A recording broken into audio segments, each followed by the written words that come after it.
talking about One Piece. Oh wait, did you start? Shit. I just hit start. Well, okay. Fuck. All right, I was gonna explain a little bit before you started. No, go ahead. We can do that as we do this, if you like. Well, okay. There's like a thing on the menu. In the background, and I want That's to make great, sure that but there's a thing. There's a thing in the menu I was gonna talk about, but it's.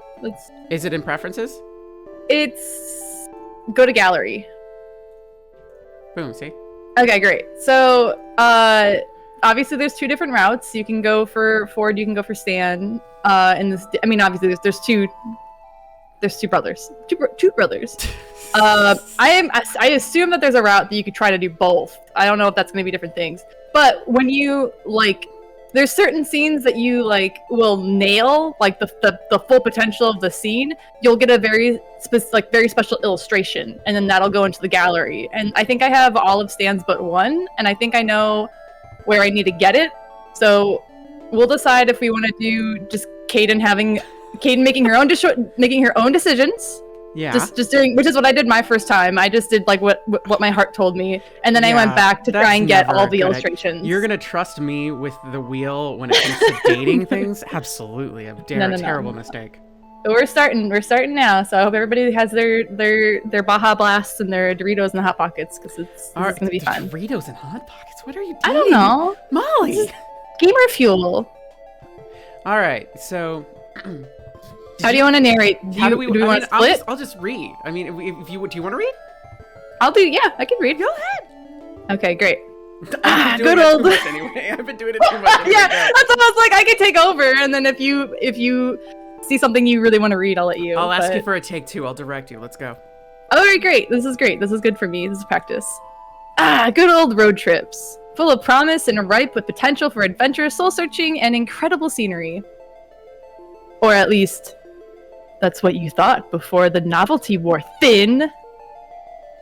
As of now, your legs are cramping up, you're exhausted, your travel playlist 2 times over. You've played your travel list 2 times over. You've exhausted your travel Let's take it from the top. Let's do it again. Okay, Great. Great. As of now, your legs are cramping up, you've exhausted your travel playlist 2 times over, and your stomach is begging for something to eat. On top of all of that, you're pretty sure you're lost. Driving through Oregon paints a picture of trees, and more trees, especially on the endless winding roads that you're taking up north. All that breaks the pattern is a sign that zips past with words that you're just able to make out Gravity Falls. The road continues on, giant redwoods looming on both sides. You find yourself anticipating something, because as you drive on, you can feel it. Something strange is bound to happen here. Something weird. That's when it happens. Your car picks up speed. I love this scenario. The change came out of nowhere, and you quickly put your foot on the pedals. The change. Sorry. Do you want me to take over for a bit, Molly? Are you okay? No, I know what happens next, so I'm jumping ahead of my mind. The change came out of nowhere, and you quickly put your foot on the brakes, but horrifyingly, the car seems to be driving on its own willpower. Trying to stay calm despite the panic welling in your chest, you pull the emergency brake, only to find that the car resists and keeps moving forward, like something is pulling it. The car begins to rattle, the wheels screech against the country road. You're screaming until crash. I was building suspense. Oh, okay, sorry. Boom, boom. Okay, I guess we're here. Oh. Okay, We're at what we meta players know as the gravity shack. The gravity shack. Yeah, let's go. We don't, but us. Do we click on the gravity shack? Click, okay. Yeah. There's smoke.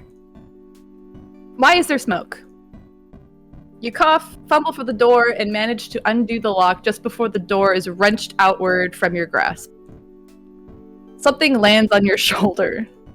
I gotta go. Oh, a hand. I gotta go. Do you want to do voices? I don't know who this is. You do, though. Okay. I mean, if you look in the right-hand corner. Yeah, I see a hand. Okay. I mean, do you know whose hand that is? Oh, that's Ford's. Uh-huh. Oh, so it's I see. We got there. This is Mr. Pictures of Spider-Man. Yes. He just has the one voice, but it's so good. 'Cause Yeah, he's a great actor. I'm glad he gets paid for it. So you gonna do Ford then, and I'll do Stan? Yeah, why not? Go for it. I'm sorry to everybody in chat. I can't do voices, so this is just gonna be. Listen, here's what I want you to do. I don't want you to do an impression of J.K. Simmons. I want you to do a voice that you think Ford would have. So do like just based off of his looks. Should I just do like a New Jersey accent? You can do whatever you damn well please, Mom. No. I only have like the 3. Just, hey, what's the matter, you? No, go ahead. Hey! Go for it. Are you all right? A man stands at your open car door. His hand on your shoulder leaves to tilt your head up. Whoa! Wow, already? Yeah, and he pulls That's a flashlight. date. Jeez, come on, man. We've had so many conversations about the chin touching. Listen, tilting. that is not. Listen, first of all, hand on shoulder. That's like 8th date.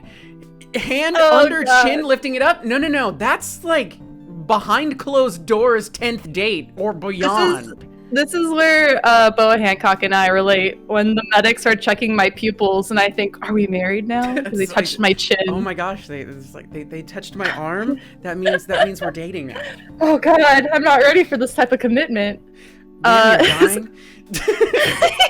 Oh wow, till death do us part. His hand on your shoulder leaves to tilt your head up, and he pulls a flashlight from his coat, shining it in your eyes. 2 blinks, he lets go of your chin. Oh man, married already.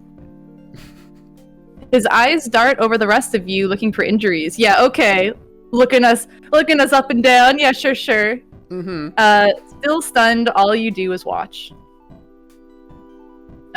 What's your name? Type in regular person. Okay, so for Kdin, just so you know, when Alex and them streamed this game, they named themselves Daddy. Do you want to pick a name, or do we want chat to pick a name? Let's have chat pick a name. Regular person is freaking amazing. Right? I love that. Chat, what should we name our character? Yama, Give them I a don't second. know how you get in here, son. Yama! Hi, Yama. Is Kofi there? No, Kofi's with Mom. Okay. Hi, Yama. What are you doing, buddy? No, Mark. Mark's trying to name us Buggy. How dare you? Oh no, people are agreeing with Buggy. We're not naming it Buggy. We're not naming this person Buggy. Oh, you're so sweet. Sweet cheeks. Nami, Yoya, Yama, Shanks. That's all I'm seeing so far. I'm seeing. Okay, great. Sharkbait, MILF, obviously.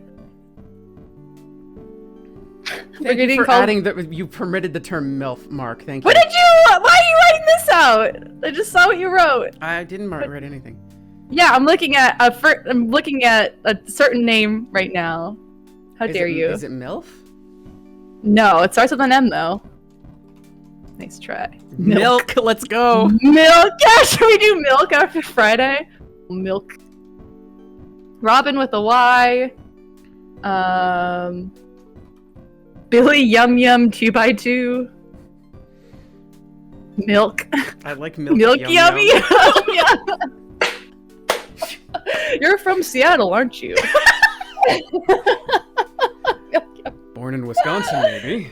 Oh yeah, I'm seeing a lot of DILFs in chat. I love when Twitch is just like someone's saying DILF in chat, and I'm like, it's okay, Twitch. It's okay. It's okay, Twitch. Don't worry about it. Don't worry about it. Don't worry about it. Milky toast, gross. Yum yum. Milky. Okay, I think people think we're funny, so I think this is okay. We're funny. Okay. Do I just hit okay? Do I just hit click? You should be. We're not naming it mayonnaise. I hate mayonnaise. Do I hit enter? There it Might is. be enter. Yeah. Oh yeah, and then what should our pronouns be? Pronouns. Molly, you get to pick. Me? Yeah. I just, for the sake of that it's an option. This game came out a couple years ago and they already had they them, which I really appreciate. I think we should go they them just because we have the option. Got it.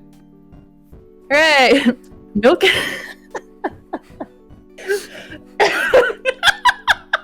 This is gonna be hard. This is Molly and I's. This is Molly and I's Gravity Falls combined OC. Milky. We're gonna have to like say this very seriously when someone's touching our face and they're like, "We've never met anyone like you, Milk Yum Yum." I hate this. I didn't think about this. All right. Milk Yum Yum. I'm Stanford Pines. Ford for short. I would shake your hand, but you look shaken up enough as it is. You seem fine, as far as I can tell, but you shouldn't head back out there anytime soon. Is my car smoking? Where on earth were you driving in such a hurry? You open your mouth to explain when a voice calls from inside the house. Uh-oh. Yama wanted to leave. Oh, that's fine. That was that was some good sound effect. But that was like good sound. I gotta go. That was good sound effects though, because it's like a voice calls from inside the house and you hear the door close. Oh, here you go. So this is Stan, huh? Yeah. Oh, God, what does Stan sound like? Do I Google what Stan sounds like and I'm try Stan and I was wrong. I'm singing the Stan wrong right. song. Yeah, J.K. Simmons voiced Ford, and then blah, blah, my brain stopped working. Molly. Yes. Stan. What about Stan? Voice. It's Alex Hirsch. Alex Hirsch. My brain couldn't get Alex Hirsch. My brain couldn't get to Hirsch. All it was just like. No worries. He also did like the voice of Seuss. He did the voice of McGucket. He did, almost like any random silly voice. He did the gnome's voice. He did. Go figure. A showrunner casts themselves as everything. I know. But yeah, he did multiple voices in the main cast. He did Seuss and Stan and McGucket. He did Bill as well. He was Bill. He did do Bill. I forgot about Bill. What was Stan's voice? I'm Stan and I was wrong. Poindexter, this better not be one of your experiments again. I've had this place rebuilt too many times to... The owner of the voice walks out of the house and stops slack-jawed at the sight of your car and the side of, you're guessing, his house. Ah, son of a... Wait, I can swear for real. This is a game for adults and dating. That means I don't have to take care of the kids.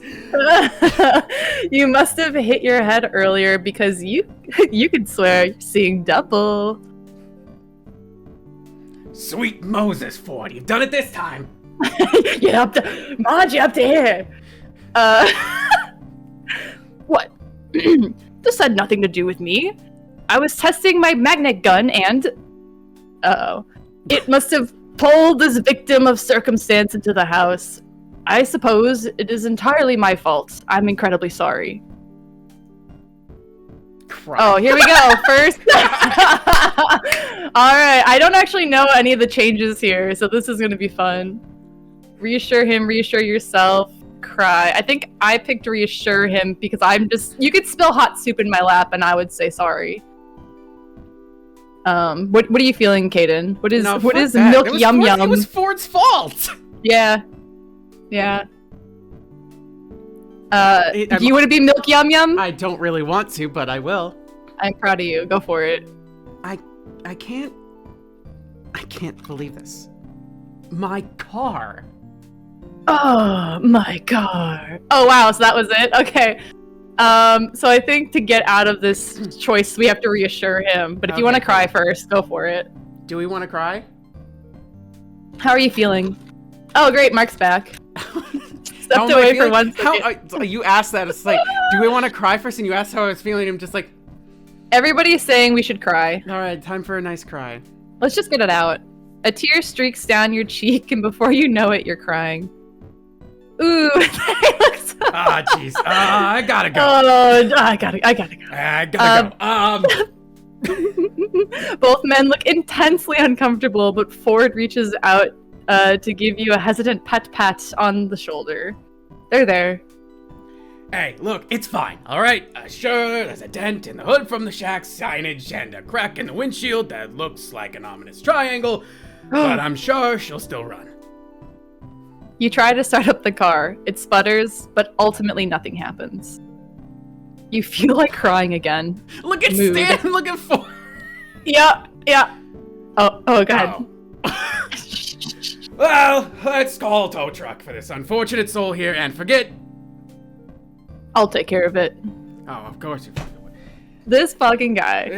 This guy gets trapped in a dimension, comes out, and just takes over the shack like he built it. I didn't do anything for the last 20 years. Mister, I'll take care of it all. I can do it all. You're right. It is cheaper to tow it yourself. 6, get that magnet gun out again. No, Stanley. I'm going to fix this. What? Ha! You fix this mess? I figured out a few alien vehicles in my time. Nah, you kidding me? It takes some sort of miracle worker to bring this baby back to life, and this miracle worker is on vacation. I get that. Stanley, a moment. No. There's a several. Ford and Stanley turn away, and you're left to your thoughts. Who could anticipate a car accident like this in the middle of a road trip? Oh, man. You can take care of the car. Ever. Yeah, exactly. You can take care of the car, but how are you going to get home? They run buses out here, right? So you take a bus out of here, and then... Oh, boy. Ford clears his throat, shifting a little awkwardly in place. Seems like they've finished their talk. So there are a few options. My brother Stanley here could drive you out of town to find a place to stay for the night, or you can stay the night here.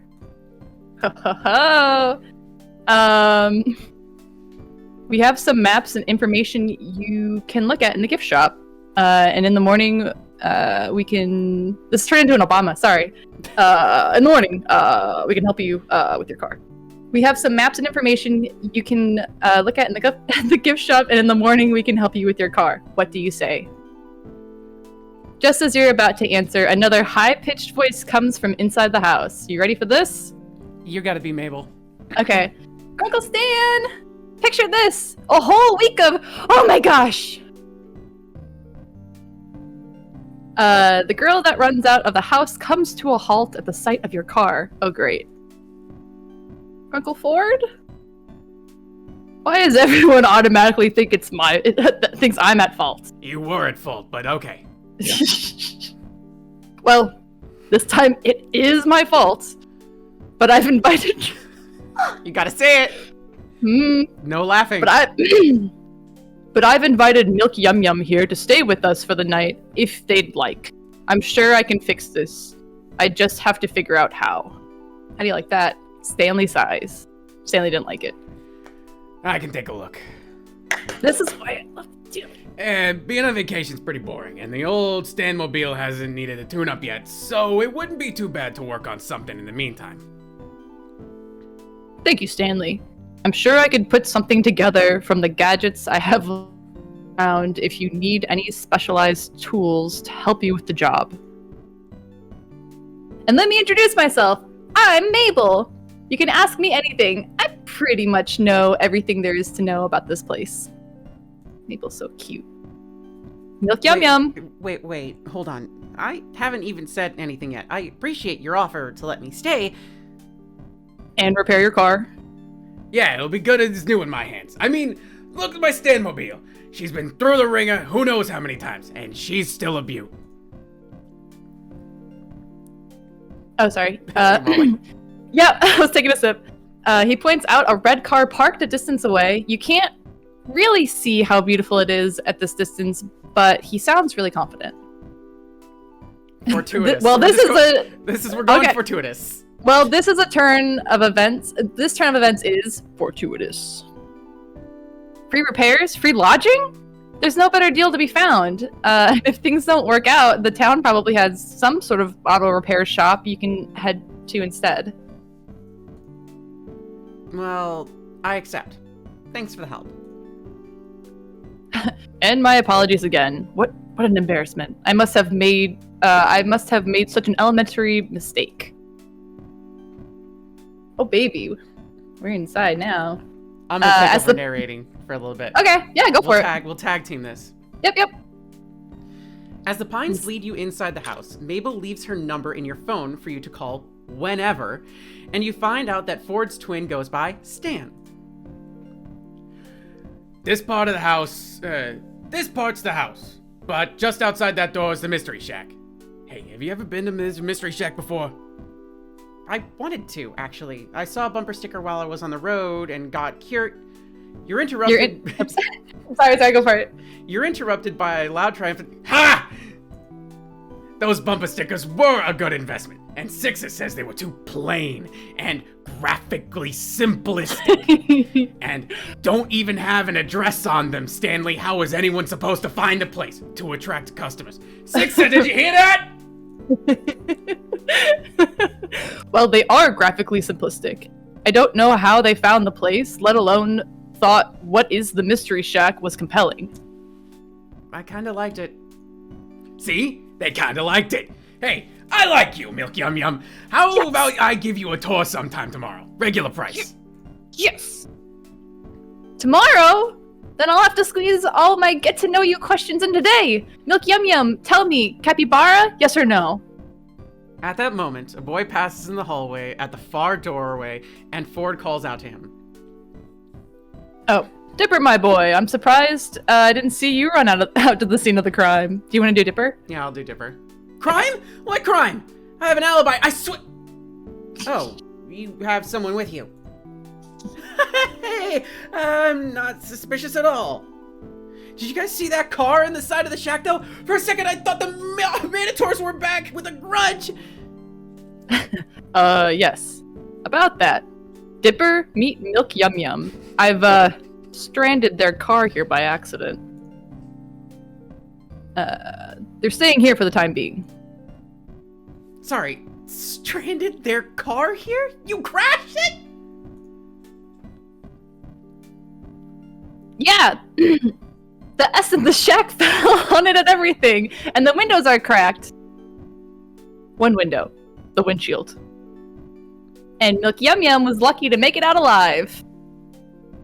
They were fine. No injuries, thankfully. The magnet gun's rather safe. Despite never having been tested in a formal setting. Yeesh. Did you not, take safety precautions or anything? Actually, the irony of the situation is that I was trying to install a safety precaution. Don't you hate it when... Hey, if you two are gonna do nerd talk, I'm gonna get Milk Yum Yum set up. Mabel, sweetie, why don't you show Milk Yum Yum around? Let them stay in storage room. That's still empty, right? I'll make it empty. Oh, jeez. The rest of the day consists of Mabel showing you the storage room you'll be staying in, then the kitchen, and the living room, and the hallway, and the bathroom, and pretty much a comprehensive tour of the mundanities of a regular house.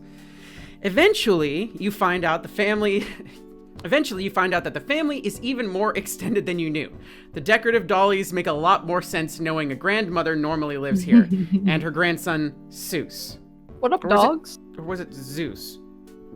Whatever the name, you look forward to meeting him when he comes for work in the morning. When you go up to the attic, Mabel opens the door to reveal Dipper, nose stuck in his book. But you catch him occasionally glancing up at you as he pretends to read. The next member of the family snorts up at you from Mabel's bed, bed, a rotund pink pig, who Mabel declares as her best friend and partner in crime, Waddles. The two are a perfect match, right down to the chubby cheeks and boopable noses. And in the evening, though you'd still been in disbelief over the state of your car, the family dinner and after-dinner TV marathon you'd been invited to made it seem like a normal guest stay rather than a forced circumstance. Fortuitous. Returning to the storage room Mabel had shown you earlier, you find an air mattress waiting for you, and more pillows and sheets than a summer night warrants. Nice. You wake to the weak glare of sunlight streaming in through a small, high window in the wall. You can't remember your room having this kind of feature, or any hotel or motel for that matter. And then yesterday comes crashing back to you. Why don't you very quickly save? Just because this is a free game. We haven't saved yet. Okay, great. Good. You glance at the time. You glance at the time to see that you've slept into the afternoon. That's highly unlikely for me. Experiencing the accident yesterday must have left you tired out. Despite having been assured yesterday evening that you were free to anything in the fridge, you still feel like you're imposing on the Pines family and try preparing as polite a guest breakfast as you can. You wash your dishes in the sink before you leave, and just as you're about to exit the kitchen, you bump into Ford. Oh my. Excuse. Oh. Yes. From yesterday, of course. Like, we didn't just, like, watch movies together last night. Ford is stupid. Yeah. Ford is a dumbass, dumb bitch. Yes. But not in the sexy way like Stan is. For a good, solid moment, Ford regards you in awkward silence. Why did you pause? Nothing. ... Ford clears his throat. Give me that. I believe Stanley's taking a look at your car outside if you want to be there for it. You give a nod and make to leave for real this time when Ford speaks up again. And Milk Yum Yum? I'm sorry again for the accident. If I'd been smarter about, well, let's just say it's entirely my fault, and you shouldn't worry about this at all. When it comes down to it, Stanley does have a knack for cars. I predict you'll be back on the road in a matter of weeks. Sooner than that, we need to get the shack open. Shack's been open. It's got a hole in it, Molly. Well, it crashed into the front. The S fell off. Yeah, but it's not like it didn't hit. It's closed. The mystery. Part of it is closed. Part of the shack is under repairs. It could just be the house portion though, not the shack portion. The S fell You know what I'm saying? It's now just mystery hack again. Well, it's all okay. Guess spoiler alert. It's mostly always said that. So I can't believe you. How dare you fact. disparage Stanley like that in his mystery I would shack. never. I'm just saying, as a true fan, as somebody who just extensively watched it twice in a row, I can tell you for a fact the S is constantly falling off the shack. Weeks. You can't keep the dismay off your voice or your face. Fuck, both. Nice. At this point. And can't really bring yourself to try either. What am I going to do with weeks? Get him. Ford, who'd gone kind of uncomfortable and closed off when your face fell, recovers at the prospect of a question he can actually answer. Interdimensional travel. Yes. Well, okay. Ooh, there's a town tour, of course. Go ahead, sorry. Oh, wait, yeah. I went there you backwards go. somehow. It happens. There's a back button in case we get to click happy. Well, there's the town to tour, of course. Kdin. And the Mystery Shack. But if you ask me, all that pales in comparison to... Hold on. Do you hear that? Ford turns to the kitchen doorway to investigate. Oh, sounds like... The sound comes again, and this time you hear it as well. The squeal of a pig, followed by a pair of quick footsteps running down the stairs. Waddles tumbles past the open kitchen doorway, and Mabel comes into view soon after, a few sheets of paper clutched in hand. Ford steps quickly out of the kitchen, and you follow to the doorway, getting there just in time to see an apparent tug-of-war between Mabel and her pig over a saliva-covered sheet of paper. The paper rips, and after nearly toppling backward after her efforts, Mabel recovers, snatching the scrap of ripped paper from Waddle's jaws and lifting both pieces up victoriously. Haha! Mabel wins again! Now I just gotta find Uncle Ford! Ford, who'd run forward and held out a hand to steady the energetic kid when she'd been in danger of toppling over, now finds a number of crumpled sheets of paper shoved into his hands. Mabel tugs urgently at his coat. Uncle Ford, you have to help me! Ford kneels down to face Mabel with a serious, though concerned look. Slow down, Mabel. What's the matter? Dipper found a stack of pages from your old journals, and I walked in, and Waddles ran up and started eating one, and he must have been chewing on it to warn me, Grunkle Ford, because look! Mabel takes the ripped halves of paper back from Ford's hands and joins them together, holding it up for Ford to see. I see. And you took it as a warning? Yes! It says here it eats small dogs, and Waddles is a small pig, but he sort of looks like a dog from far away, and Waddles must have feared for his life! Waddles seems to second this notion with a snort, or not, as it seems the pig is lounging adorably a short distance away in the hallway. You can't imagine what this dangerous predator could be. Some kind of wolf? Something bigger? You're suddenly not so keen on staying anymore. Remember the pterodactyl I told you about? Waddles was so scared that time. I can't let him leave my side. Pterodactyl? You suppose pigs are allowed in museums around here? How about I finish that repellent I never got around to completing? That'll keep Waddles safe from harm. Mabel flops down on the floor in relief. Grunkle Ford, you're an actual lifesaver. Waddles, you have nothing to fear. Ford chuckles, lifting himself out of the kneel and standing back up. All right, I'll go get my recipe. Ford turns to leave, and you suddenly remember that with nothing better to do for the weeks you're going to be here, it wouldn't hurt to get to know Ford. He seems to know what there is to do around town anyway. And you'll need to not die of boredom in the first week. Or, more pressingly, you could go check on your car and see what Stan's made of it so far. You're not exactly eager to face seeing your car in the side of the house again, though. So this is the first choice. You can either go hang out with Ford, who is already dismissing all of the things that he already did wrong in his entire life and acting like he's done no issues and no problems and going off to do the next thing. Or go take a look and see what Stan's doing, and Stan is fixing Ford's mess in the first place. So let's actually go with the good brother. For everybody in chat, in case you guys didn't know, Kdin and I are we're Stans.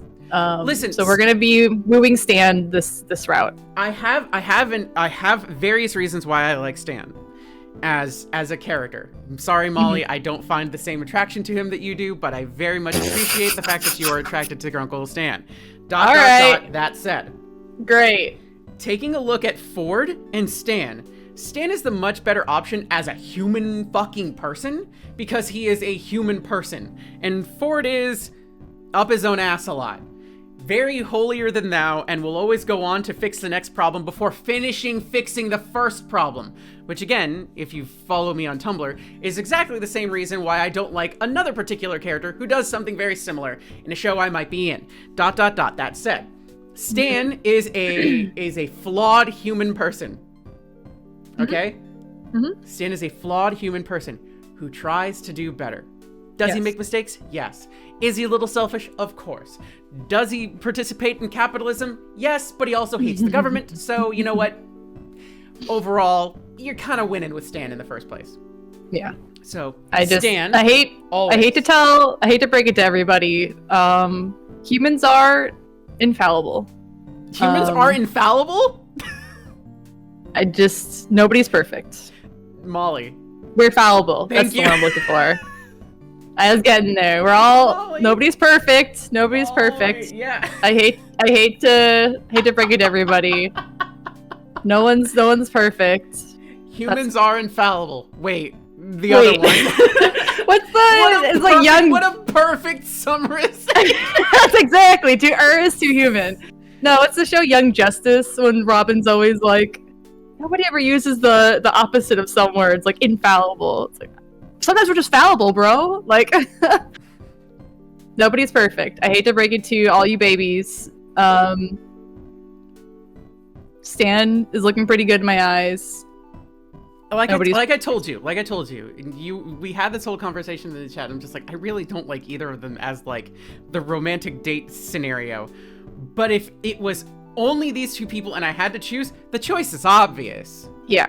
I mean, it's super obvious. The answer is Seuss. Man. moving along. After If he Ford didn't find Melody. After Ford leaves, Mabel rolls away with her pig towards the living room, and you head out of the house in search of Stan. Hooray. The mystery shack should only have 4 main sides, but you feel like you made the rounds past 5 of them before finally seeing your absolute wreck of a car. You swear it looks even worse than it did when you crashed it. Stan stands before it, hands on his hips, as he looks towards the large wooden S that's made its indent in your car's hood. How bad is it? Can't tell yet. Not till I get this letter off the roof. That S never did like to stay in place. Mystery hack, huh? Look, if you're gonna insult me... Oh, you were reading the sign. I'm fixing that later, alright? Just avert your eyes. Don't look at that. Don't look at that. Offer to You help gonna him? offer to help him? Yes, I think. I did. Guess we should fix it as soon as possible then. Sounds good to me. Give me a hand here, would you? Stan directs you to help him push the wooden S off the car. It stalls a little in its own dent, but with another firm shove, its end meets the ground. Stan gives it another push with a grunt and it tips, falling completely to the ground with a whomp. Whomp. Now that it's free of its burden, Stan lifts up the dented hood of the car to take a look inside. He hums and haws and rubs his hand over his chin in thought, walking over to his toolbox and grabbing a tool before walking back, still assessing the damage. Yeah, this one's gonna take a while. You got the parts that need replacing. Not to mention, she's not gonna look so hot after this. Not unless Ford got the tech squirreled away somewhere that he can smooth out these dents. The more he tells you of the situation, the more this all sinks in. You really are stuck here. Stan spots your worried frown.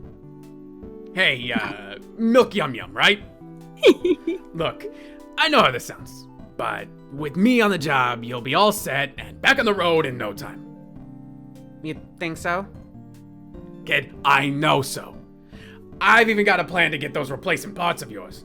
Might not be able to clean up all these scruff marks after I'm done, but she'll run. And hey, maybe you've got to stay a couple of days. So what? There's worse places to get stranded, believe me.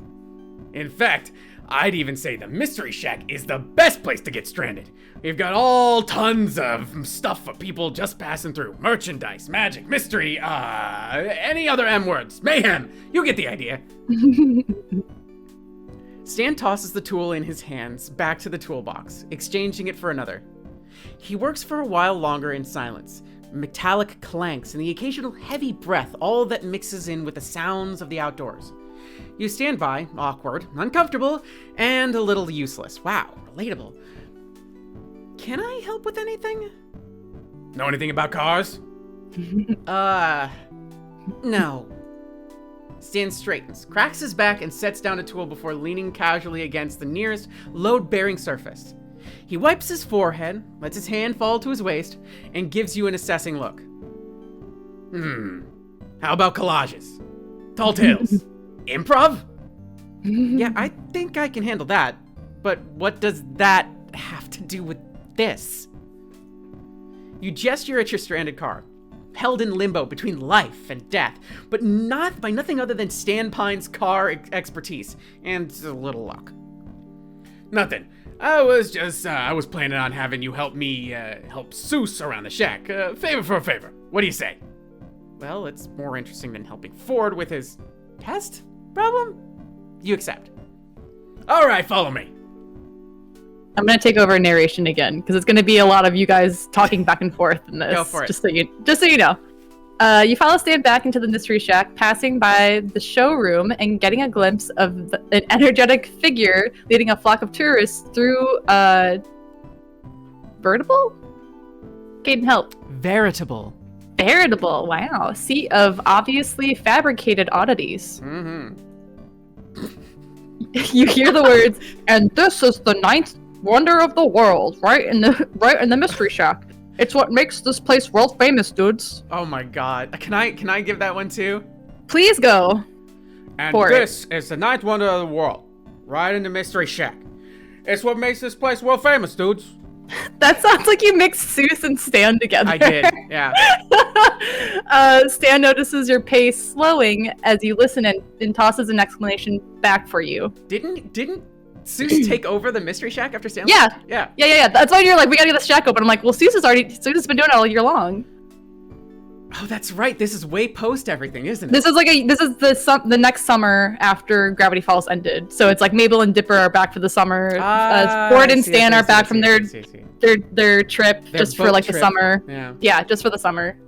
That's Seuss. During operating hours, he's the Mystery Shack's one and only Mr. Mystery. I told him he didn't have to keep the shack running while he's on vacation, but the kid's got passion for the role. You interested in this kind of stuff? I was thinking about going on a tour. It feels weird now that you're staying at a tourist trap, though, and you were kind of going to poke fun at the exhibits. Harder to do, when you have to live around your tour guide. It's fine, really. Nah, I think I want to give you a tour of the place. You'll get one from the founder himself. You ever hear one of my plugs on the radio? You weren't really paying attention to the radio during the drive, just taking in the Oregon scenery. See the signs pointing to this place from all over a mile around the road? Again, you were pretty preoccupied with the Oregon scenery, but you guess you did see some signs with question marks on them? That's some vague advertising. Just seeing what works. Bumper stickers, huh? Ha! Still got one on Ford. Anyway, follow me, folks. Well, get ready to be amazed. Stan starts leading you back the way you came. You trail behind him, a little skeptical, but definitely curious. Didn't you say the founder would lead this tour? Is Seuss the founder? Stan laughs. What? No! I'm the founder. Built this place from the ground up. Well, metaphorically speaking. I mean, the house was here, and the junk was here, but I was the one who spun this place into a wondrous house of mystery junk. Stan gestures with his arms, like he's smoothing out a rainbow. You're not... I guess that is a way to describe that. I always think of it as like the SpongeBob. Yeah, like, I mean, imagination. That's what SpongeBob does. He smooths out the rainbow. I didn't even think about that. It is like smoothing. All right.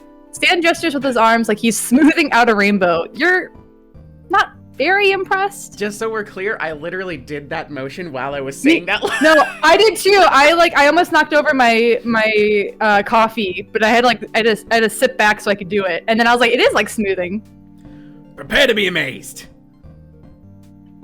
You're still not very impressed, but his energy gets you hoping you'll be amazed anyway. Good energy. There's a tour group in the showroom right now, so I'll be taking you in a different cycle that completely misses them. We're starting in the gift shop. You enter the gift shop, a simple room, crowded top to bottom with, the standard tourist souvenirs and merchandise. You see t-shirts with question marks, mugs with question marks, and pretty much everything has question marks. Everything's got question marks, dudes. Dudes. Who knows? You're gonna get Everything's a question. Look, it's a Stan Pines memorial. Does everything have He's question not dead, marks? but I just remember. Yes. I just real quick. I always thought that was so weird that they did another statue because they had the wax figure that Mabel did. Yeah, but that's not a statue. That's a wax figure.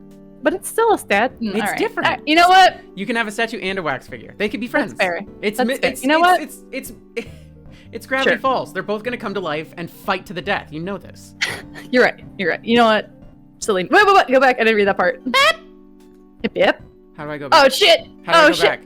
How do I go Just back? push back. Push back. You see it? Hit back. This down here. Yeah. Okay. Thank you.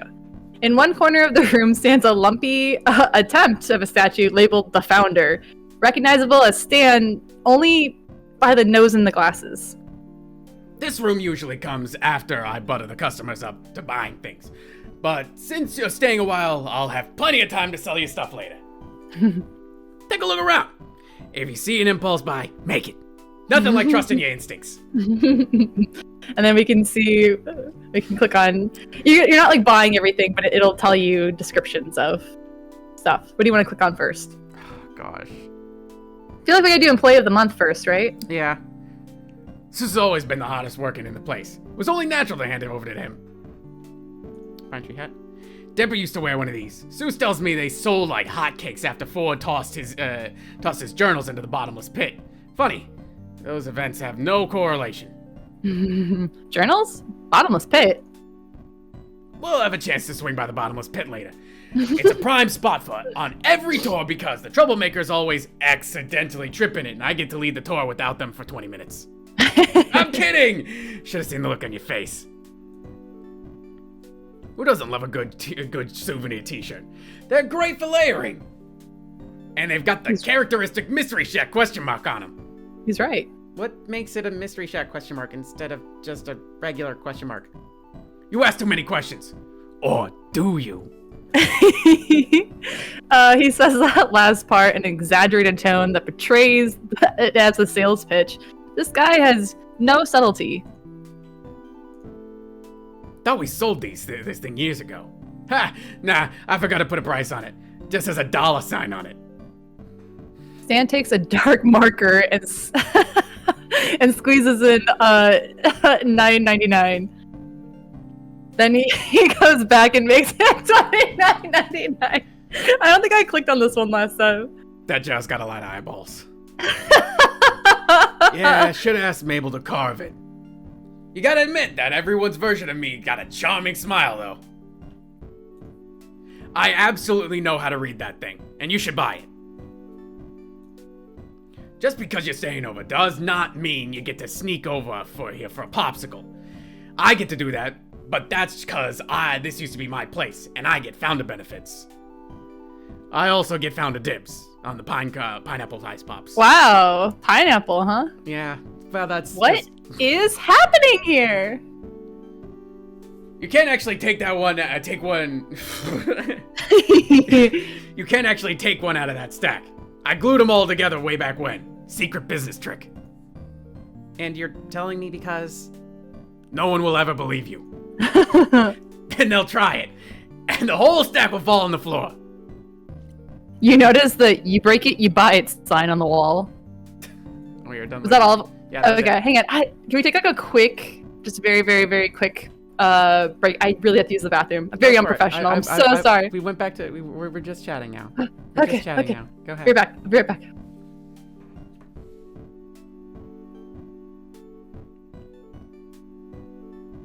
Hey, everybody. Molly left. Now you're just left here with me.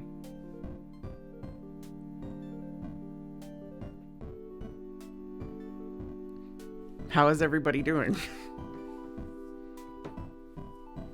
How's everybody? It's Sunday. It's Sunday. For the first time in like years, it feels like a Saturday on a Sunday to me.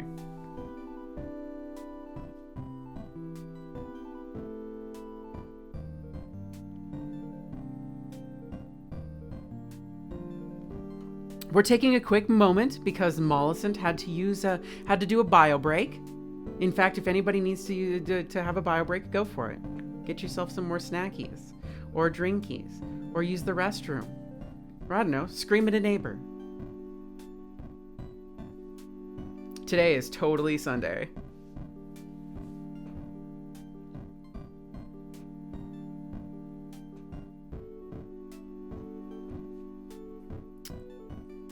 Oh, hey, happy belated birthday, Lion. Let's go. Happy belated birthday.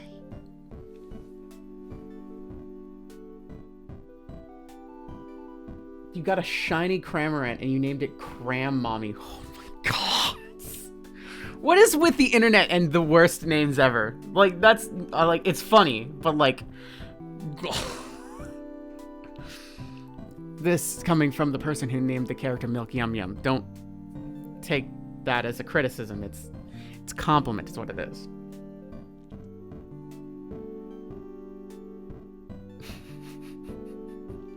It's listen. I never said it was a bad thing. I said it was the worst. I said it would never said the worst means bad. It's just, it's groan worthy.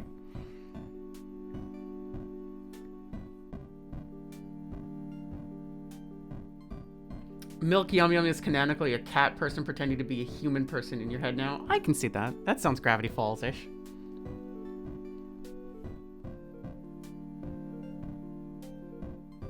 Hi. Hey, what's up? I washed my hands in case anybody asked. Good. You should. Mm-hmm. We're I back. did. Ready? Yeah. Yeah, you good? Oh, I just read chat really quick. Sorry. Sure. Yeah. I wanted to see the gossip while I was gone. You see the gossip? We were gone for like 3 minutes. I know. You sure? Well, I think I hear the tour group heading out of the showroom anyway. Behold! Oh, there was the voice clip. Yeah, did you hear that? So Yeah. was that from the show? That was from the show, yeah. 100%. That's really funny. Before we started, there was like a plugin for sound clips, and what did they say? Was it just like music updates? Music and sound updates, yeah. That's so funny. Now, most tourists don't appreciate my, I mean nature's artistic genius. By which I mean autistic genius. Because I remembered you're gonna help me out today. You don't think of my money-making wonder like, No laughing. by having a boring 9-to-5 office job. You think it up when you wander. When you wonder, why hasn't anyone found the Sasquatch? Could it be that its name has been mispronounced this whole time? Anyway, just let me know when you soaked up enough inspiration from this room, cause you're gonna need it to use it right after.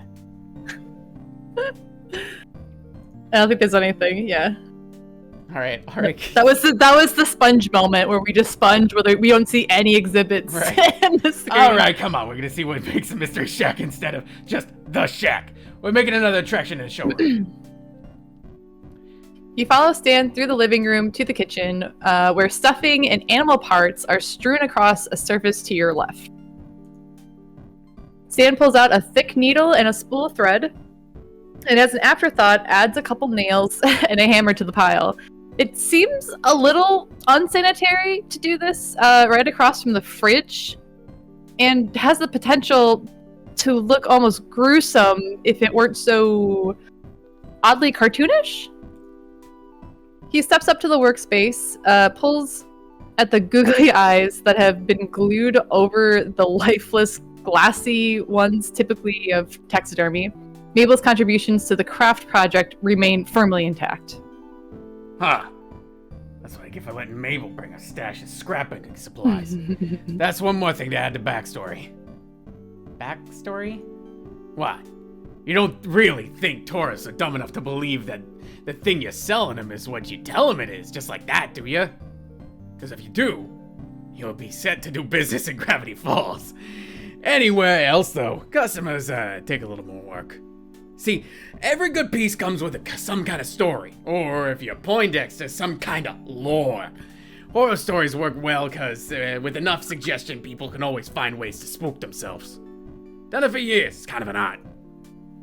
Stan appears nonchalant, but you can see, a quiet pride within him. Sounds easy, sounds hard. What do you think? I want to say sounds hard because I want to give him a compliment. It's like, wow, you're really great. See? This is what I'm saying. When Mark was here and he was like, yeah, it sounds easy. And I was like, but Mark, I want him to like me. Yeah. So I have to be impressed. Yeah, if you're trying to date the man, you gotta like... You can butter him up a little bit. That's why I'm here, to make sure you do it right. You're still doing all the work, though. You said you've done this for years? Always had a knack for it, even when I was a kid. Sure, there was a little learning curve involved, and I've had a few unhappy customers over the years.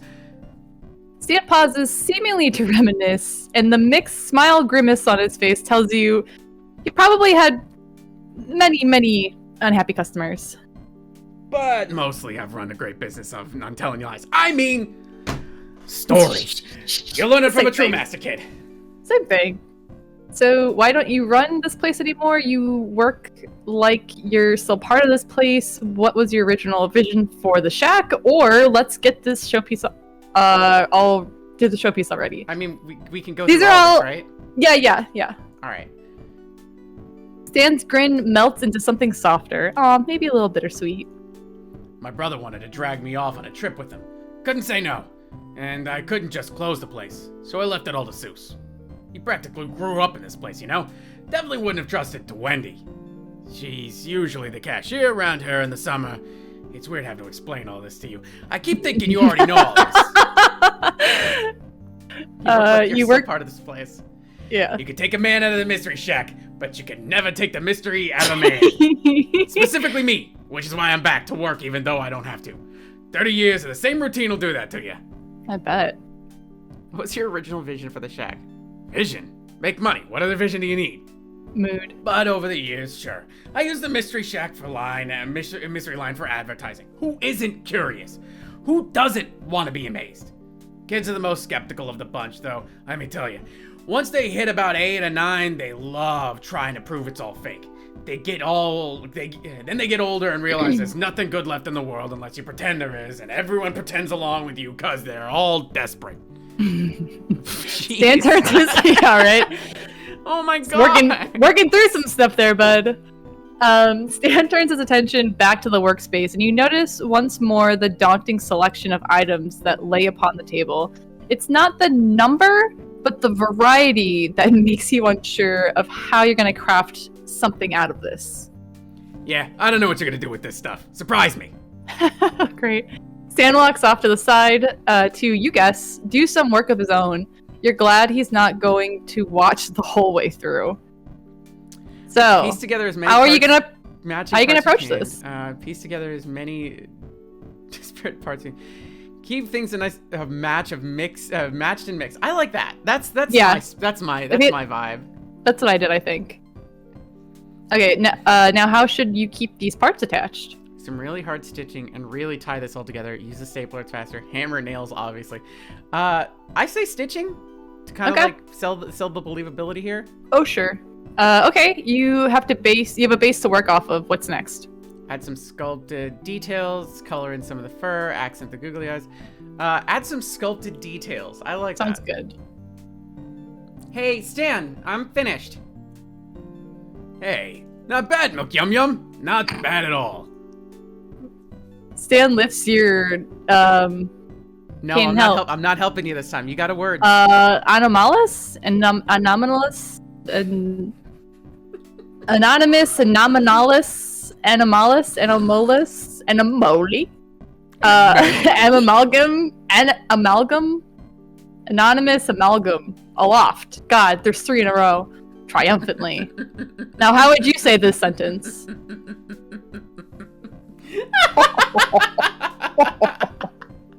I'm getting burned again, chat. Oh, that's so I went to funny. public school. I didn't go to college when I was 15, alright? Help. I can't believe you said amalgam. Yeah. Amalgam. How do you say the you how do you say the word before that? You don't put the emphasis on the mal. Well, I'm from Wisconsin, Kdin, and we hit our vowels hard. with a bat. like a bag. Like You a got that bag? You got a bag? A bag. Honey, you got Oh, a sure. bag?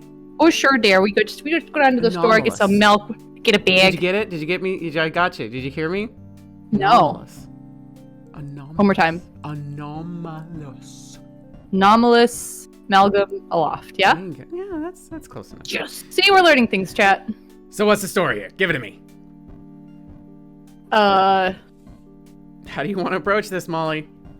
More fact than fiction, more fiction than fact. Just have fun with it. You know, I would just have fun with it. That's just me personally. This is a fish squirrel. A fish squirrel chicken. Stan nods appraisingly. Sounds like you got the hang of this. All right, this thing's about as close to show ready as it's gonna get. Wait a sec. I love this. He just goes and brings it out to the showroom. Stan carries the showpiece out of the room. After a few moments, you hear his footsteps return, and he comes into the room with two cans of Pit Cola. Stan sets one down on the dining table. Its condensation starting to this is oddly specific. Its condensation starting a slow drip onto the table surface. He waves you over to join him, and you slide into the seat across from him. Nothing like a cold one to finish up the day. Cheers. Fuck yeah, I gotta crack a cold one with the boys. He picks up his can, gesturing towards you with it as he leans leisurely back in his chair, and you watch as he takes a sip. Dang, we watching, we're lurking. We lurking? We straight up lurking? Dude, we staring. Ooh la la.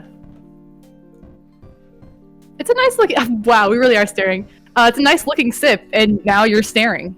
I was just making a joke, but we are. You pull over your own can and pop it open. So, got any questions for me? Yes.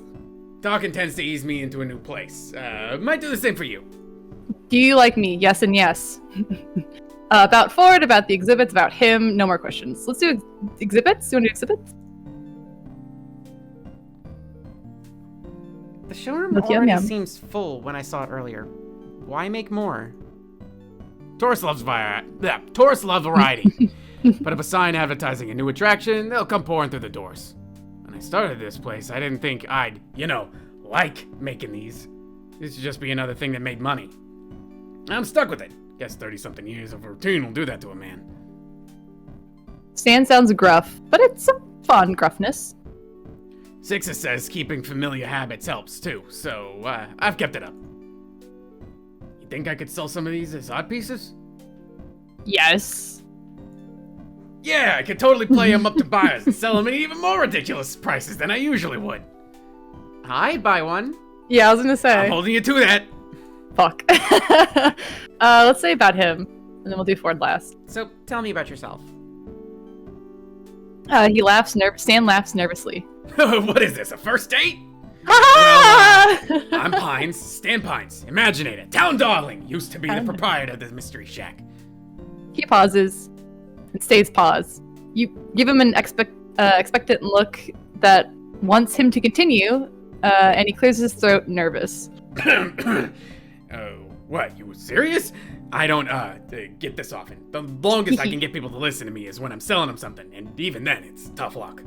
Aww. Last time someone listened to me, they tried to eat me. Can you believe that? I barely got much meat left on me. And keep going. You can't just end it there. Stan gives an uncertain smile, aww, which becomes a full-on grin. Yeah, and he laughs. All right, I'll tell you. So, you see, there's this irresistible thing called revenge. This is him talking. Yeah, this is the episode where they do the road trip, where he's messing with the other tourist traps and the spider lady. Stan tells you that a tale of a road trip, a mountain full of mummies, and a woman who is secretly a spider. You don't believe a word of it, but find yourself enjoying it anyway. Stan knows how to hold his audience in decent suspense, and he seems to light up whenever you laugh, yes, at the right parts, grinning along with you. Before today, you'd never even heard of Mr. Mystery before, but now you feel like you're really seeing something special here, one-on-one with the man himself. Yes. About Ford, Ford, I guess. why not? Is Ford usually like that? Is your brother always You mean trying to fix what ain't broken and end up making trouble? an asshole? Nah, he was the good twin growing up. You were the troublemaker, I can tell. Stan laughs. You have no idea. About his About his past. past, ooh. You're really interested in me, huh? Or do you ask everyone these kind of questions? Mainly interested in you. I'm interested in everybody. All Mainly- right, Molly, I know what you want. I mean, it's true though. All right. Ever heard of smuggling pugs? No. Exactly. That's because everyone in the business is good at keeping secrets. Really good. So why am I telling you now? I'm out of the business. I don't care. This absolutely isn't that. So if the authorities question you, you'll give false information that leads them off my trail. Mood. Right. Stan loads you up with false information that may or may not contain kernels of truth within them. It's surprisingly hard to tell whether the crazier parts are embellishment or the real deal. Stan tips his head back to get that final sip of pit. Gotta get that sip of pit, dude. No. Then sets his empty can down with an air of finality. Finality. That's the one. Well, Milk Yum Yum, you did good for your first try. If you feel like helping me around again sometime, returning the favor from the car, let me know. You nod and Stan gets up to leave when you remember something. Wait, I still owe you the price for admission, right? For the tour earlier? Nah, don't worry about it. Gives me something to hold over on you if I need it. Oh, baby.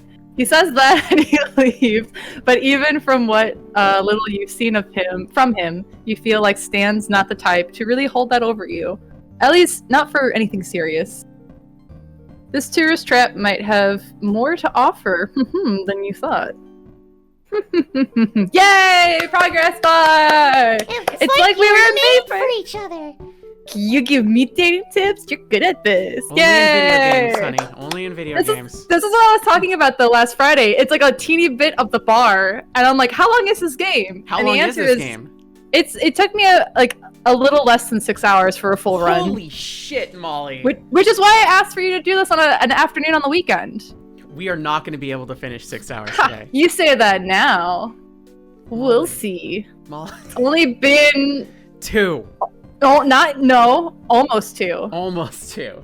We're doing great. You wake up to a loud crash downstairs. Not entirely uncommon in this house. You're quickly Molly, finding wait. out. Yes. Safe. Yes. You're welcome. But still disconcerting. You want to take disconcerting one more time? Is that not right? Disconcerting? No, I was just wanted you to say the word disconcerting one more time. Okay. More clatters and thumps lead you to the kitchen, where Mabel teeters on a short stepladder in front of the pantry. Standing on her tiptoes, she reaches as high as she can for a small yellow box on the top shelf. Pancake mix. Without a word, you go to her. This is what okay, Kdin, you can relate to this. You are also a very tall woman.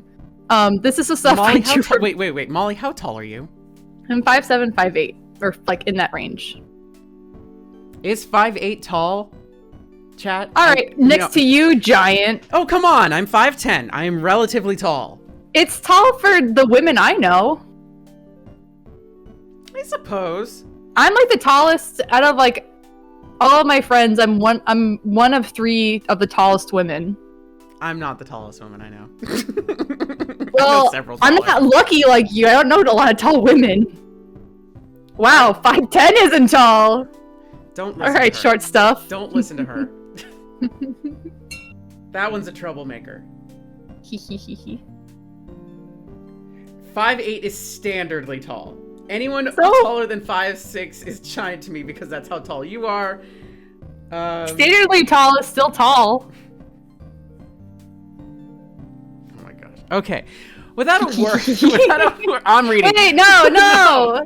It's gonna be you and Stan. I have made a mistake anyway. Go You're for taking it. over. You're taking over Yum Yum since you're wanting to date him.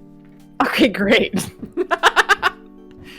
I would love to be Milk Yum Yum. Congratulations. That's what my friends call me. We're not gonna be able. I guarantee you, we're not gonna be able to finish this today. ... But we will finish this on stream.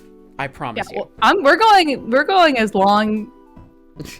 Listen, I'm not anywhere close ready to wrap, so you better keep going. I understand this. I do have something to do later today. No. Yes. All right, keep going. Keep going. Busy woman. But we gotta go fast. Let's go fast. All right, I'm gonna read fast. Not too fast. You ready? All right. Without Not too fast. Without a word, you go to her side and pluck the box from the shelf for her, placing it into her outstretched hand. Oh, Milk Yum Yum. Thank you, Grunkle Stan. Thank you. Grunkle Stan put it on the top shelf for some reason. But I need some Mabel cakes. It's a breakfast emergency. She waggles her free fingers in your face, and you can't help but laugh. You can tell the house becomes more alive when this kid's around. Aw. Wanna help me make them? We only need chocolate milk coffee, pink food coloring, and pot o' gold O's to make this breakfast dream a breakfast reality. Wow. As delicious as that sounds, you're inclined to ask where the coffee comes into mix when you realize the house is suspiciously quiet. Mabel, where is everyone? Where is everybody? Oh, Grunkle Stan needs stuff for your car, so he went to go get Mecky Techie stuff for that. I think Grunkle Ford's somewhere.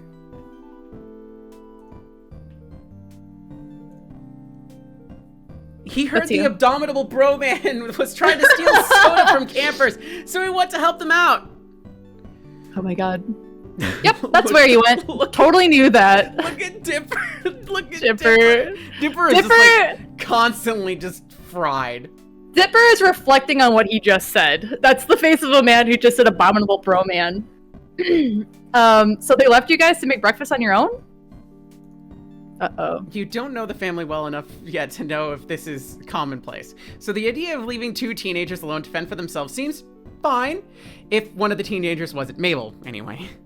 You still don't know how coffee fits into her Mabel cakes, but now you don't really want to know. Dipper attempts to hide the pancake mix from Mabel while she's grabbing the chocolate milk from the fridge. Apparently, he doesn't want to find out either. Mabel, while your Mabel cakes sound absolutely divine, why don't we... Oops. Oh, that's how you do it. Quick, think of something so you don't hurt her feelings. Go out for breakfast? Is there somewhere we can go out to get breakfast? We should really save the Mabel cakes till your great uncles get back. I know they wouldn't want to miss them. But I want to perfect my recipe. I have to get better at cooking and baking and stuff so I can survive out there in the world. What if in high school I'll have to bake stuff and people are better than me? Mabel looks very agitated, tugging at her hair with both hands. If I can't make the perfect Mabel cakes, I can never be on Bad Dreams Dining. I gotta impress Gerald Rambone. Milk Yum Yum. It's my destiny. Dipper, can you cook? Maybe Dipper can help you make something different.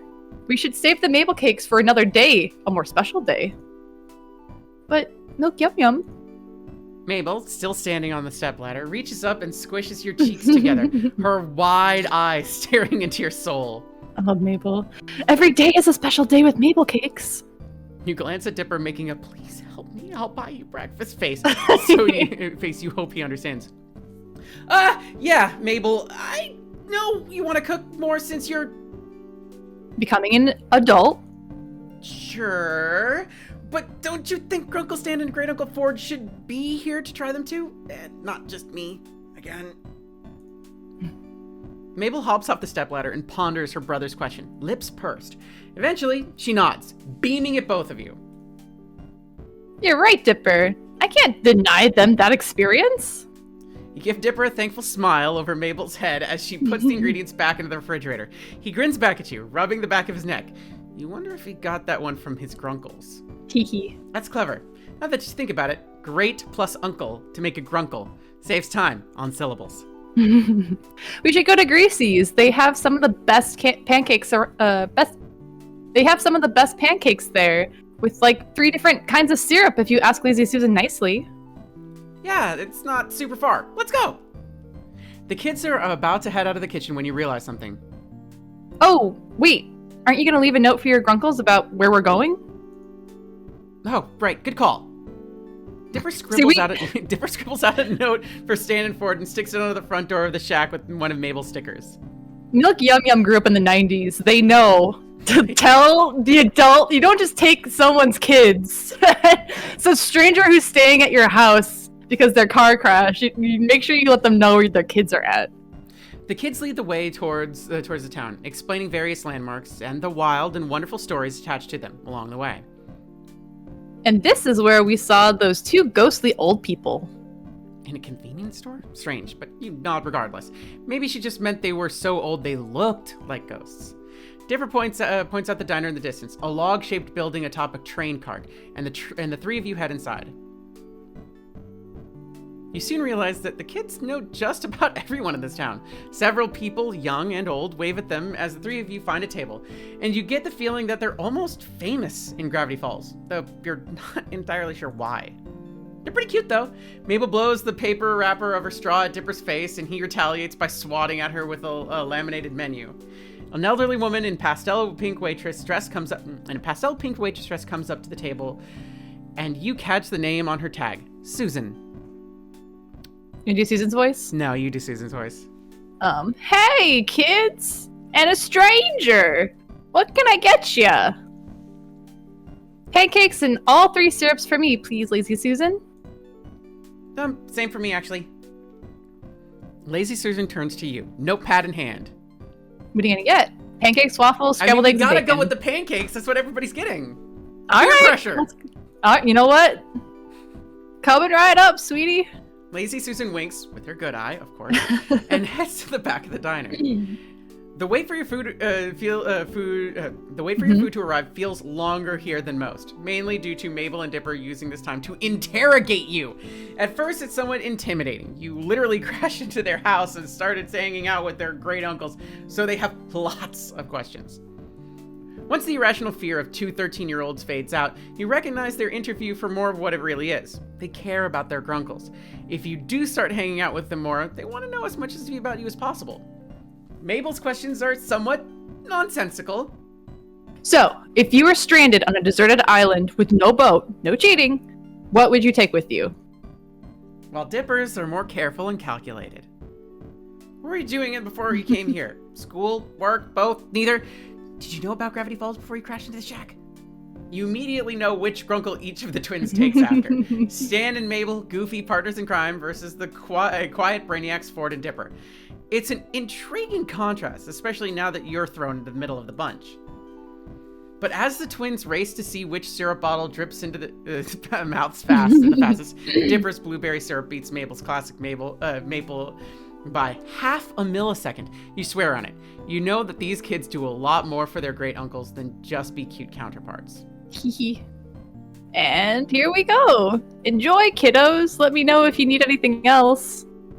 Lazy Susan gives out their respective plates, and the kids go quiet, shoveling their food like they've never been fed before.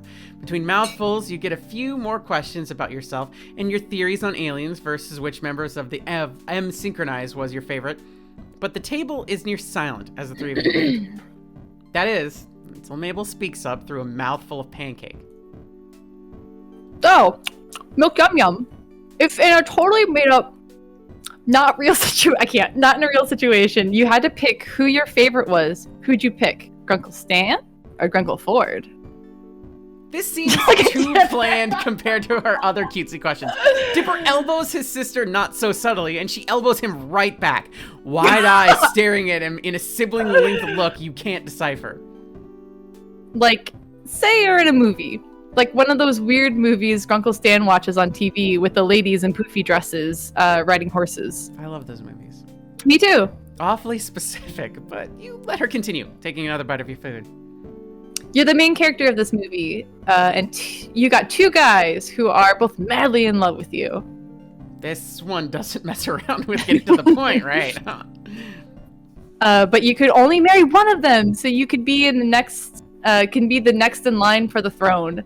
What do you do if Grunkle Stan and Grunkle Ford were your choices? Who would you go with? Mabel, that's kind of weird, isn't it? Like, really weird and kind of gross. Huh? Come on, Dipper. This is important information that's vital to my research. What research? None of your business. Yet. But I'm still gathering other research. Mabel leans toward Dipper's ear to whisper, waggling her brows at you before she replies, in not a Mabel whisper, but quite the opposite. Research into how you're a giant nerd! And with that, Mabel catapults the spoonful of melted butter from atop her pancakes onto Dipper's cheek with a very satisfying splat. Dipper jerks in disgust but retaliates by smearing strawberry syrup onto Mabel's nose, a drop of stickiness plopping onto her sweater. Ew, gross! You're gross! There's no vitriol between the twins, but lots of giggles and a few more various food missiles. Eventually, syrup streaks Mabel's cheekbones and some of her hair, and Dipper has a small piece of pancake stuck to his face. You guys are dorks. Maybe you're twins, so it's adorable. If you say so, Mabel.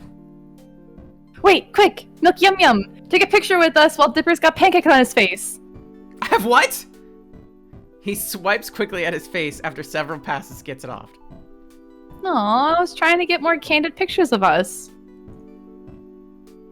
Mabel, you have syrup everywhere. Really? Ugh. Then it would have been a perfect photo! Here, let me get it. Your hands are sticky enough. You get back up with a napkin in hand and try to wipe some of the syrup off Mabel's cheeks. The excessive syrup wipes off easily, but a good portion doesn't budge. I mean, maybe syrup as makeup is the next new look. That's a word for it. That's one word for it, kid. Oh, look who it is. We wondered where you went, once we came back to a suspiciously quiet house. If it weren't for Dipper's note, we would have been worried. Sixer would have been worried. I tried to tell him, you kids pull this kind of stuff all the time. Heading out unannounced, putting stress on your poor old grunkle's heart. He puts a hand over his heart dramatically. All those missing hours of unpaid child labor.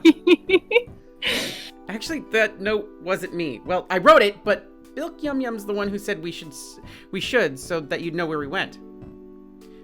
Both Ford and Stan turn to look at you, surprised. A thoughtful stranger? Really? Figured these two knuckleheads dragged you here. Why not make breakfast at home? This place is at least a 15-minute walk from the shack. Well... You glance at Dipper, swiping his fingers across Mabel's cheek and licking the blueberry syrup off. Mabel has a pancake in her mouth, chewing on it like a grazing sheep. I wanted to treat them to something, I guess. It's the least I can do. You're letting me stay with you and fix my car. I thought since you were gone, I'd take these two out for a change. Also, Mabel was gonna make Mabel cakes again. You're just mad. You're just mad. You can't even make toast right. What? Yes, I can. I burned it one time. One time. Dipper holds his syrup-tipped finger in the air, indignant. Well, Mabel wanted you guys to enjoy her Mabel cakes too, and since there wasn't much food, I figured I'd take them out. Ford asks Mabel about her creation, wondering how much extra caffeine one could gain from adding instant coffee to the concoction, but Stan stays quiet. You catch him out of the corner of your eye, he's staring at you, a lopsided smile tugging at the corner of his mouth. Oh, hi. Huh. Thanks, Milk Yum Yum. Appreciate it. Oh, no problem at all. You smile warmly at Stan despite the heat spreading over your cheeks. Molly! What? Shut up! But he's rubbing the back of his neck, looking down to his feet. Mabel throws a theoretical wink your way. You're not sure why.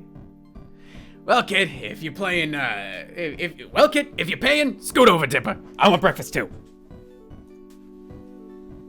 Stanley, it's at least 12:30 now. Hey, maybe shut your fucking mouth. Hey, maybe shut the fuck up, Ford. Hey, maybe a free meal's a free meal. Hey, maybe you can eat breakfast at any fucking time of day. I hate to break it to you. Maybe Mr. Interdimensional Travel got breakfast whenever he wanted, but we in the normal boy. universe have to pay for our breakfasts. College boy over here knows how to tell time. Whoa. Look at this asshole. Look at this asshole. He hasn't even fixed his glasses. It's been a year. What are you telling people stories about your glasses with? You crack them on a regular? You got extra pairs? What's up with that? I don't trust you. Are you actually Ford? What's up with that? Quick, break his legs! Oh, it's got broken glasses. What's up with that? That's you. Uncle Ford, that means it's time for brunch, duh. See, fucking Mabel gets it, dude. See? This kid gets me. Now let me in so I can get some grub. Dipper moves to your side of the booth as Stan sits next to Mabel, and Ford sits at Dipper's side. Lazy Susan comes back and takes orders for another round of food and drinks for everyone, including Mabel, who decided she wants more pancakes. You're starting to regret offering to pay, but as Stan and Mabel try their hand at the syrup drip race, with Dipper cheering them on, Ford watching with a wide grin on his face, but not participating because he's a stick in the mud like that. Yep. You know you don't really mind that much. They're weaseling their way into my wallet and my hearts. Over the next few days, you continue to help out around the Mystery Shack, but we're skipping over that part because it's more boring. Not out of obligation, but because you have nothing better to do. Besides, Seuss, practically the golden retriever of people, is really digging the input on the current installments from an outsider's perspective. Bless his soul. The guy even offered you a job if you end up stranded here forever, dude, and need to make a life for yourself. Stan nearly choked on his ice pop as he overheard. Thinking about it now, the relationship between Seuss and Stan is unexpected, if not a little odd.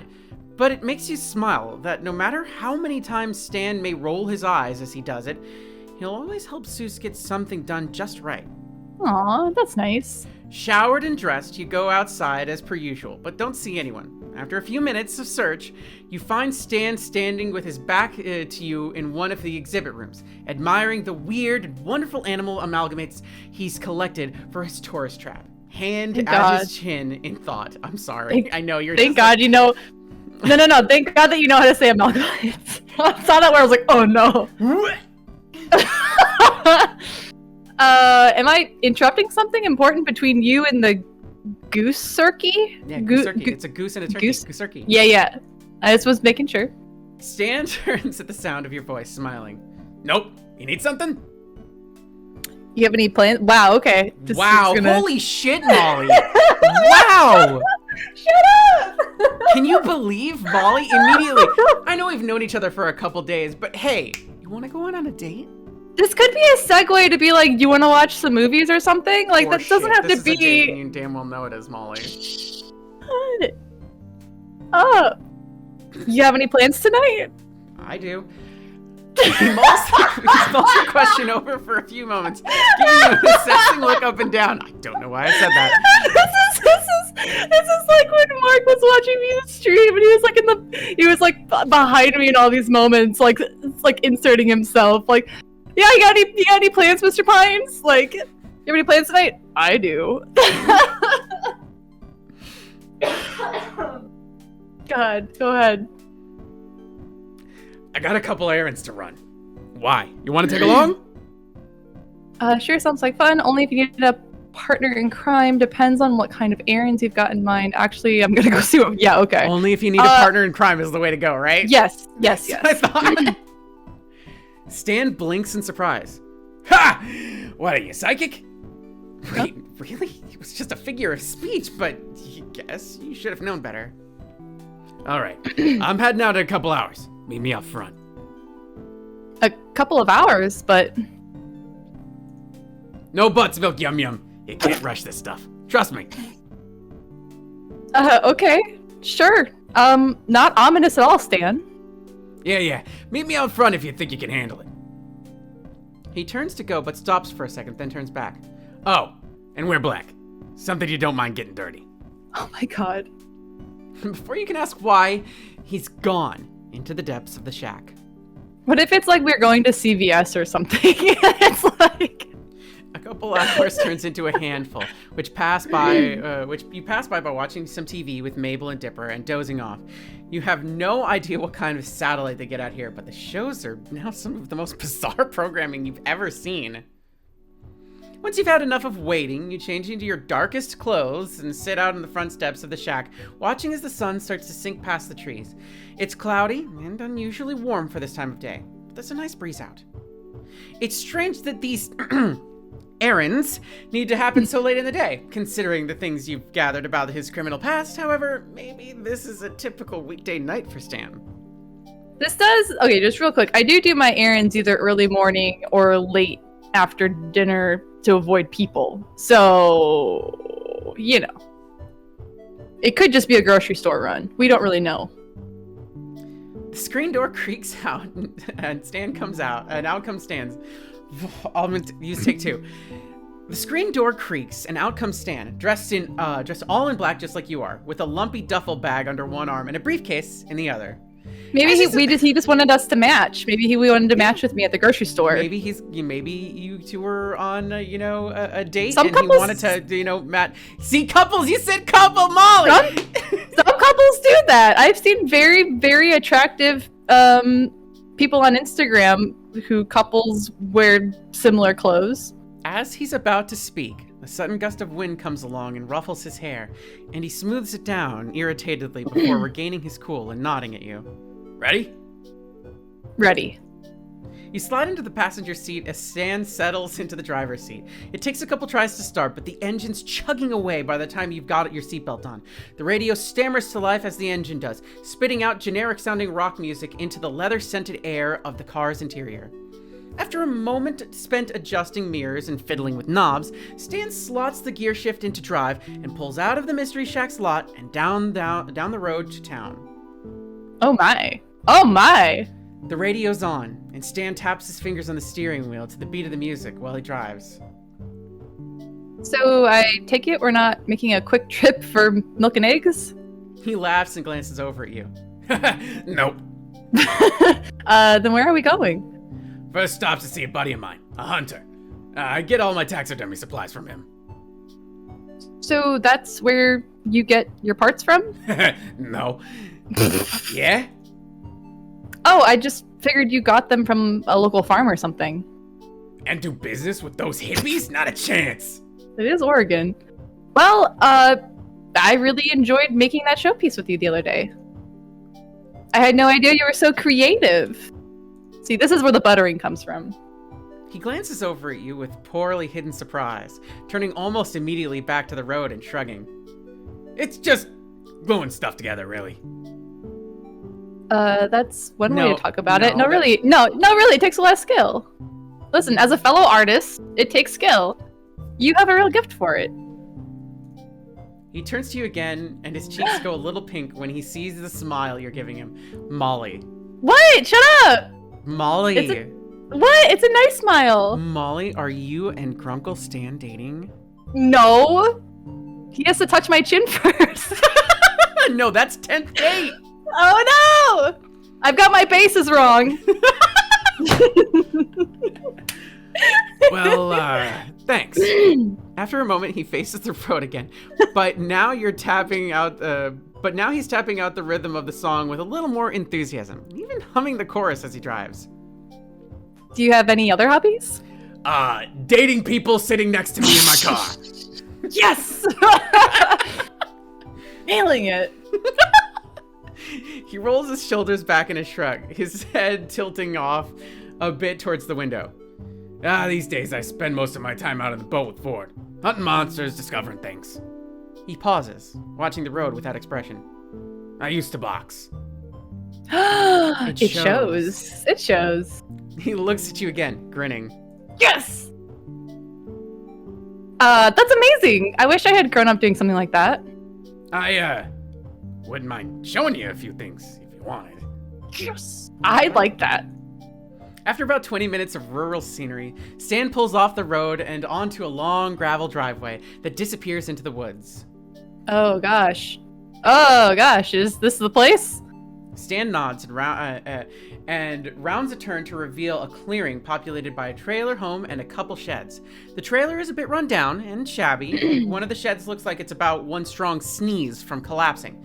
Not really the place you want to be at night, while alone with a guy you practically just met. Unless you've watched... Unless you've watched all 40 episodes of Gravity Falls twice in the last 3 months.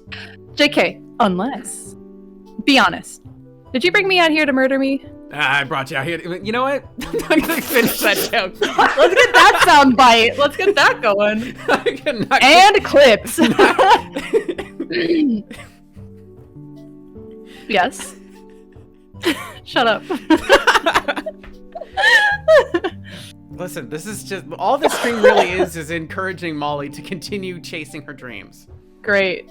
Thank you for being positive about it. You know what? I'm trying my best for you, Mollicent. I appreciate it. Stan laughs, cutting the engine and resting his arm on the back of the front seat. Unfortunately, you figured it out. So now I definitely gotta kill you. Great. I'm kidding, kid. Relax. He moves to get out of the car, then turns back with a creepy, blank expression on his face. Or am I? I hate that. You chuckle nervously and he laughs again, pushing the door open. Seriously, I'm kidding. Won't be long. At the door of the door to the trailer, Stan knocks, and the door opens on a dark interior before he walks inside. The door shuts behind him. This is where I would like the choice to be like, lock the door while you wait for Stan. No shit. You give the yard a few curious glances before realizing that the weird pile of sticks you'd been looking at is actually bones. Bones? Bones? Bones? Bonesman? You quickly pull out your phone to look at it instead. 10 minutes later, and stands back, carrying a large cardboard box in both hands. You see him fumble with the handle of the rear left door for a moment before you reach back over the seat and pop it open for him. A peek in the box reveals a few various shades of furry somethings and an animal skull you don't recognize. This doesn't seem like something worth busting out all your dark duds for. We aren't by chance robbing a bank, are we? Because I would have brought gloves. Stan laughs. Nothing like that. He starts up the car again, and you're back on the road. On the road again. Somehow, I'm still not quite convinced. Well, who knows where the night's gonna take us? Could be legal, could be not. That a problem?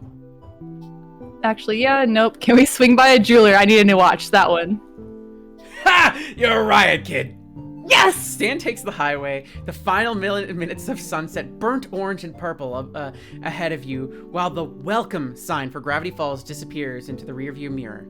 A new song comes on the radio, something bright and bouncy, with lyrics about love, and his fingers get back to tapping. Oh my. In the retreating light, you can see faded patches on the rim of the steering wheel, the color worn away from decades worth of his touch. The passenger seat you sit in hasn't yet taken on the shape of someone specific, even after all this time. The springs still feel brand new.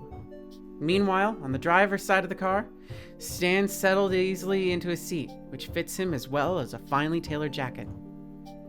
You tuck your leg up under its mate, leaning back into the dark leather of the DeVille's interior. Yeah, of course it's frickin' DeVille. And watch cars pass and recede out the windshield. But is it Cruella? It's Coupe DeVille. Or Cruella DeVille? No. No. After a few minutes of music back to silence, you feel like breaking it. Tell a joke, ask about him, ask about his car. Tell a joke. That's me. You want to ice break it? Yes. Why do chickens have two doors? Why are there two fences, or are there fences around graveyards? My granddad had the heart of a lion. Which one? Graveyards. Stan glances at you, double checking that this is the setup for a joke. I don't know, why? Because people are dying to get in. Stan laughs. Ah, that's a pretty good one. Yes. He thinks for a minute, presumably to come up with a joke of his own. All right, a blonde walks into a bank in New York City. Oh no, is this going to be one of those awful blondes are dumb jokes, is it? This isn't going to be, is it? He levels a withering look on you. Can I tell the joke? I don't know, can you? You grin with your lower lip caught between your teeth, clearly joking, and he chuckles. Anyways, blonde walks into a bank in New York. She goes up to the bank manager and says, I'd like to take out a loan for $5,000. I'm taking a vacation overseas. The car passes you on the highway, going 20 over the speed limit, and Stan swears and then stifles that. Yeesh, night drivers. So the bank manager goes, well, miss, do you have collateral? We need collateral for that kind of loan. And she nods, and she nods, and I keep going into the narrative. You're good. For that. And she nods, and she says she does. And she takes the bank manager out of the parking lot where she's got $50,000 Ferrari waiting and says, this is my car. You can hold on to it while I pay back my loan. Stan continues, glancing over at you, trying to suppress a smile. The bank manager's confused, but he figures if this lady doesn't pay, he's gonna have a nice Ferrari and a new Ferrari in his garage. So he agrees. A sign for an exit ahead points off to the right. The text reading County Road 328, and Stan takes it off the highway. So he gives the blonde her 5 Gs. She hands him the car keys, and she heads off to Europe. A month later, she shows back up at the bank with the 5 Gs and the interest for the loan, which figures out to about $15. Stan continues, turning down an unlit gravel road, the headlights casting spooky shadows to the trees. The bank manager takes the repayment for the loan and the interest, and has one of his employees bring the car in the front and the bank for the blonde. Out ahead on the road, a deer turns its face to the car and then leaps across the road to disappear into the woods. Just before she leaves, the bank manager stops the blonde and says, "Lady, I'm real confused here. You're clearly loaded enough to afford this car, and you paid back the loan and then some. Why take out a loan if you're so rich?" And the lady turns to him, runs a hand through her hair and says, "Where else can I park my car in New York City for 2 weeks for only $15? It's funny. It's funny. You burst into a wild laughter and he laughs along with you. Because no shit, that's real fucking true though. Yeah, I've heard this joke before, but it's still good. It's a great fucking joke. It's a classic. It's a classic. It's a good one. All right, I take it back. That was the best blonde joke I've ever heard in my life. Just This as you guy. finish speaking, Stan pulls off the side of the road and the engine dies. As you step out of the car, the unearthly silence of the wood envelops the two of you. Out in the woods ahead, you see a single bright light. Is this the place? Just about. You follow him back towards the trunk, which he opens quietly and slowly, frowning as it squeaks.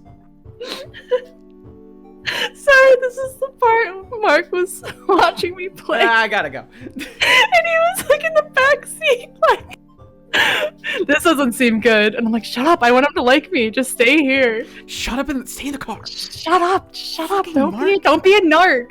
Jeez. What are we doing here? None of your business. Great. Here, hold this bloody axe. Oh, excellent. I really should have brought gloves. Also put on this hockey mask and go around screaming, "I killed them, I killed them."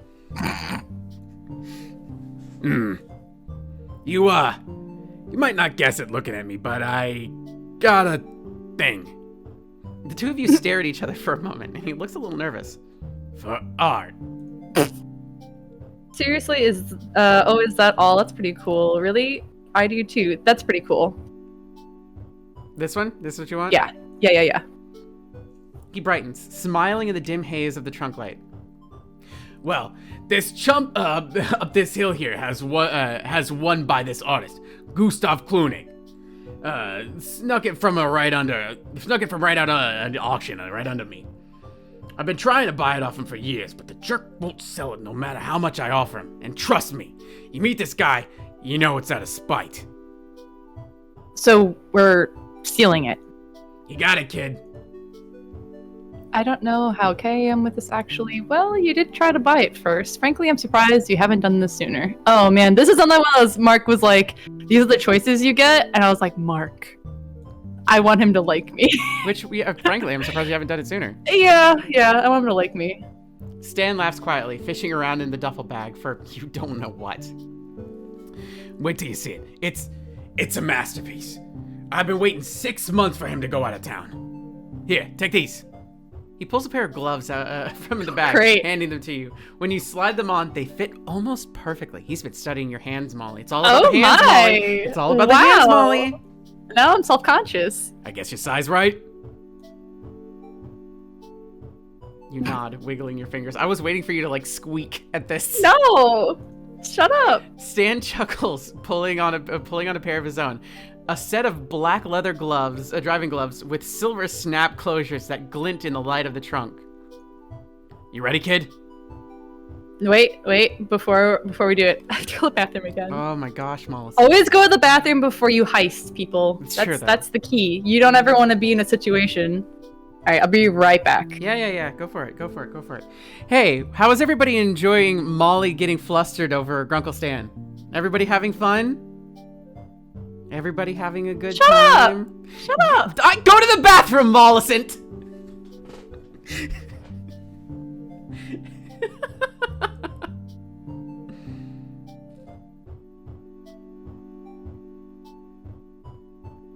Everybody having a good time with the Mollicent? Bum, bum, bum, bum, bum, bum, bum, bum. Bum, bum, bum, bum.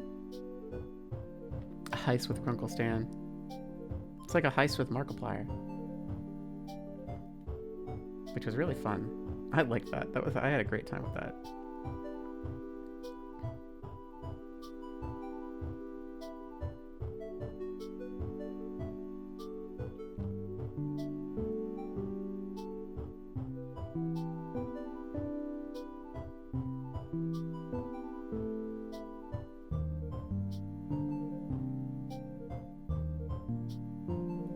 Paradiso Nebula. Oh, come on. Well, she's doing this. You should ask her questions on older fans. I should ask her if she likes Clark Gable.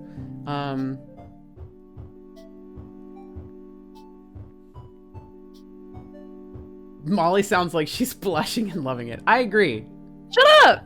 I mean, that's the chat. The chat said it. Shut up, chat! How dare you?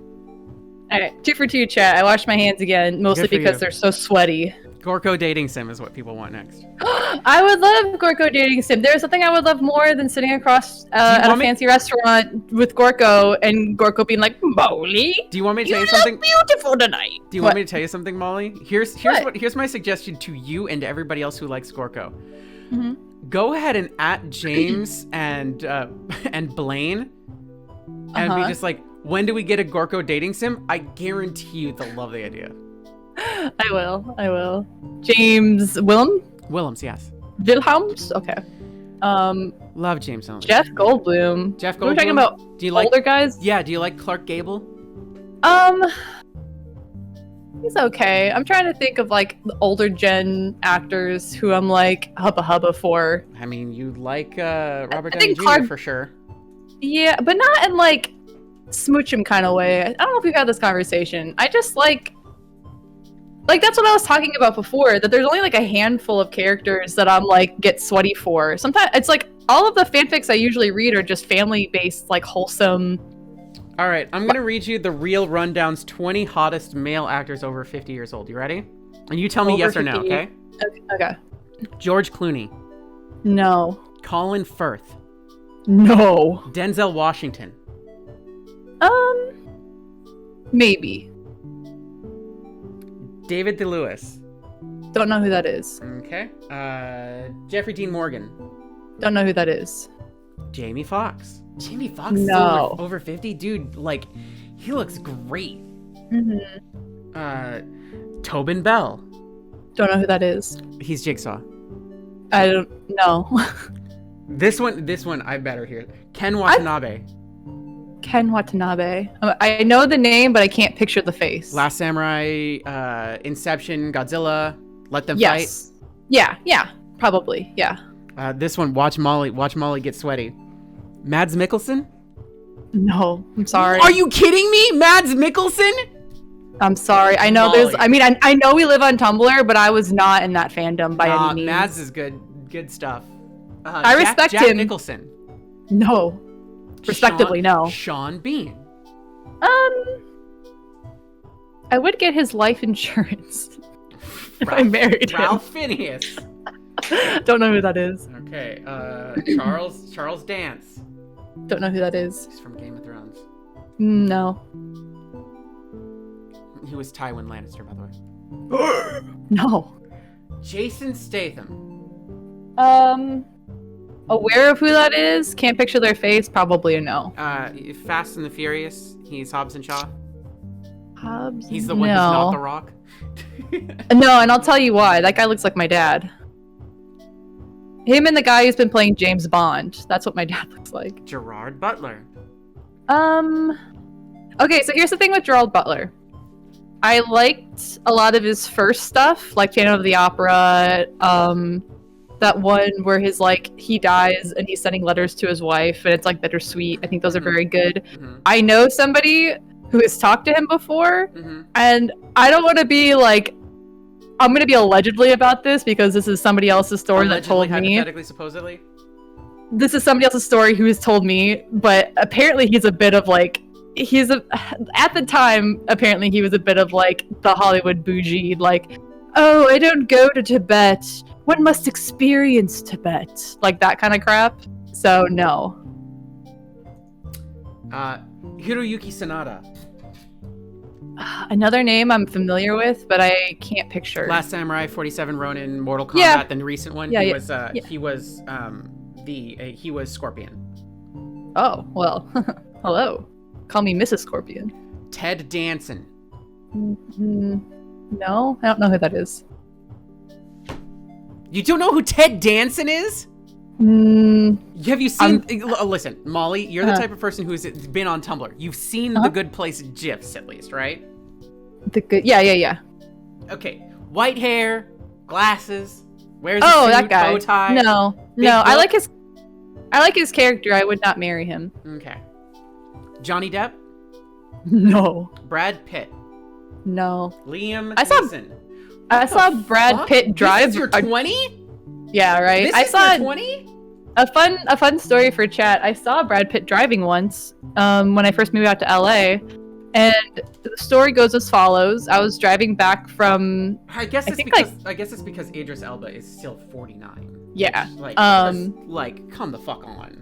We were driving back from Koreatown, and I saw like an Escalade that had the license plate that said B Pitt, and I go, look at this asshole, because I was like, can you imagine like And it was Brad Pitt. taking the license plate for B Pitt if you weren't Brad Pitt? And then my roommate was like, actually, and we got up like next to him just to take a little peek, and it was like Brad Pitt in between movies where his hair was all grown out and he was wearing like 1,000 beaded bracelets. Also, bro was texting while driving. Of course. This he is was. I saw it with my own eyes. There's no allegedly here. I saw it, and he had an iPhone watch, so you could have just like voice to text that shit. All right, how about we lower the age a little bit? I know this is not in the grunkle. Well, no, it could be definitely grunkle age. 40 years or older. Ready? Okay. Lenny Kravitz. No. We're gonna skip Brad Pitt. Jared Leto. Please say no. No. Mr. Chin? No. Let's see. Anderson Cooper is on this Cooper? list. I'd say yeah to Anderson Cooper. You seen that guy with the fattest cat around? I'm just surprised Anderson Cooper's on the list. Colin Farrell. No. Bradley Cooper. Bradley Cooper. I'm skipping No. I'm skipping the women for your sake, Molly. Jim Carrey. No. Seal. No. John Hamm. No. I know a lot of people love him, but it's another one of those, I didn't watch Mad Men, and I just don't. I didn't watch Mad Men either. Yeah. He seems very nice, though. A lot of white folk on this list. Yeah, no shit. Tom Cruise, skipping that. No. Alexander Skarsgård. No. Don't even know who that is. Common. No. John Mayer. No. He seems nice, too, though. Andy Cohen. Andy Cohen. No. A lot of white folk on this. Josh Duhamel. No. Ron Perlman. Good lord. Kenny Chesney. Come on! No. Come on! Adrian Grenier. No. I'm not saying come on to like you to I'm just wondering why they're on the fucking list. Yeah, no, I knew that.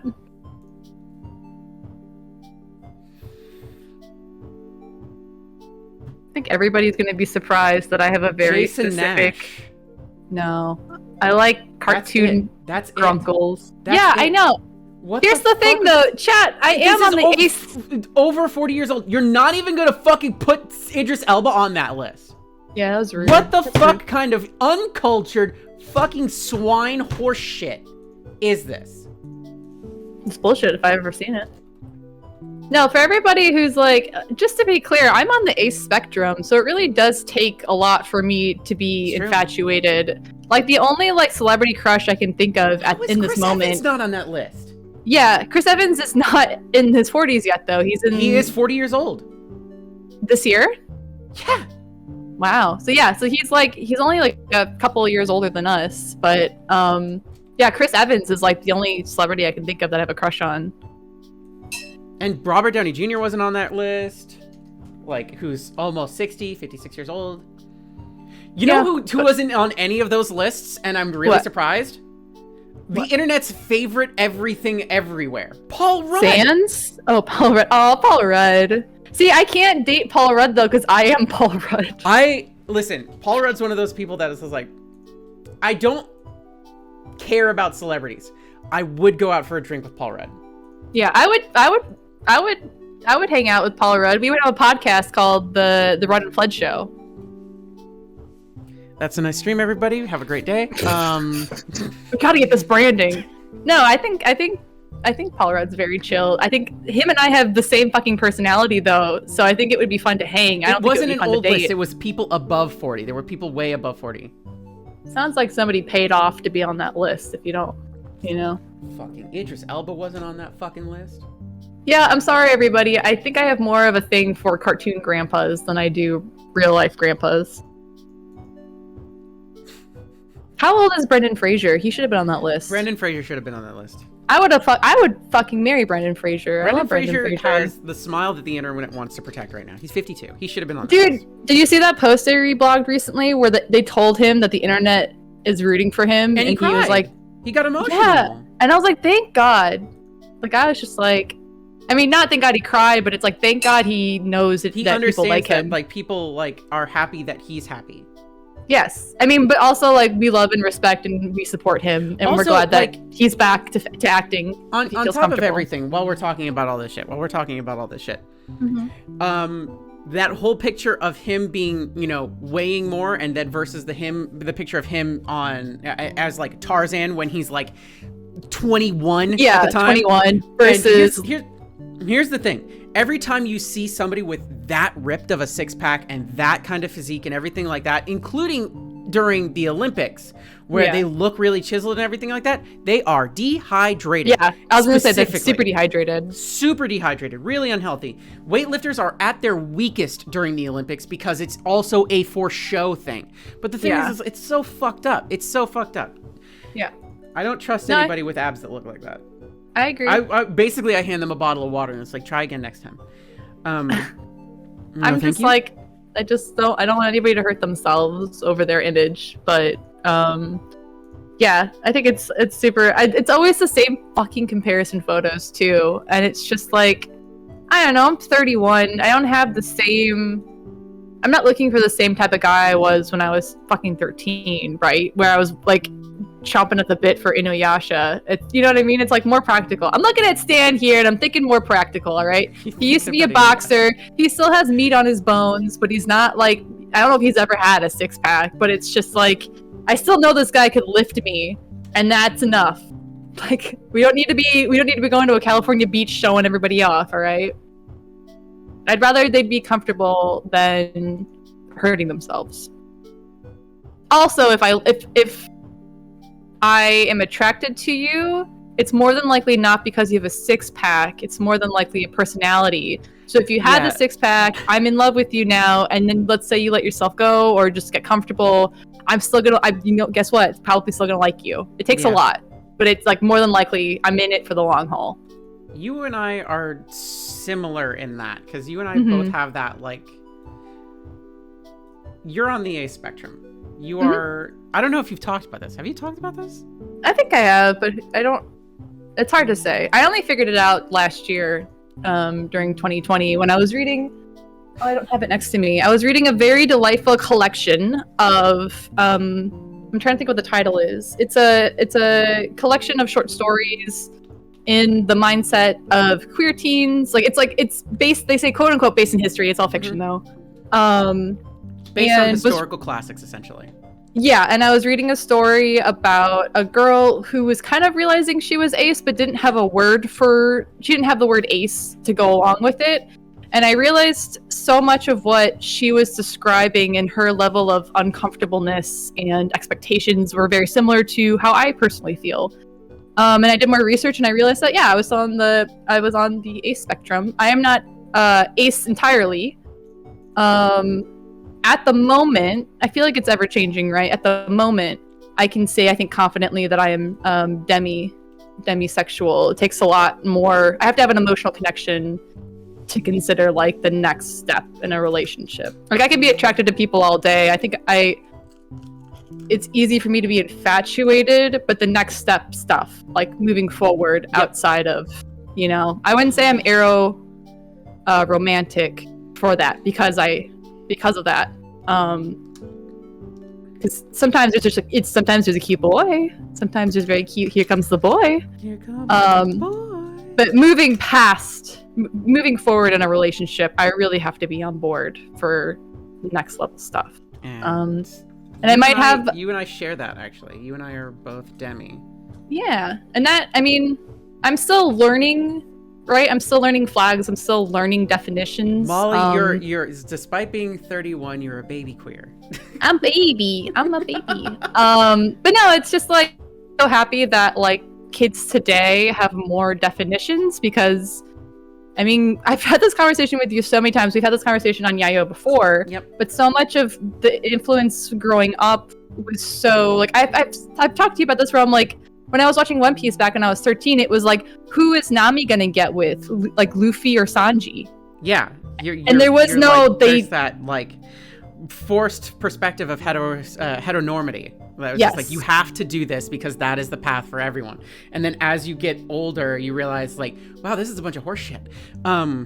It's just like, but that is so much of the content I was like watching, or like that was the literally only content I had growing up. And Molly, like I'm gonna say now that I until always say, it's like, what? Wow, it's almost like forcing certain things down people's throats and not exploring how other people view the world and having that reflected in the media that everyone is able to consume and watch and enjoy. It makes your worldview real small, and then you start questioning who you are, and you keep feeling uncertain and unsettled in a lot of different ways. So. Entirely 100%. I've been really enjoying learning new things because I mean I figured out finally, like, I think for the longest time, my family has assumed I was bi or lesbian because I wasn't dating a lot. And they just assumed, like, if you're into women, totally fine with us. And it's just like, no, women are cool.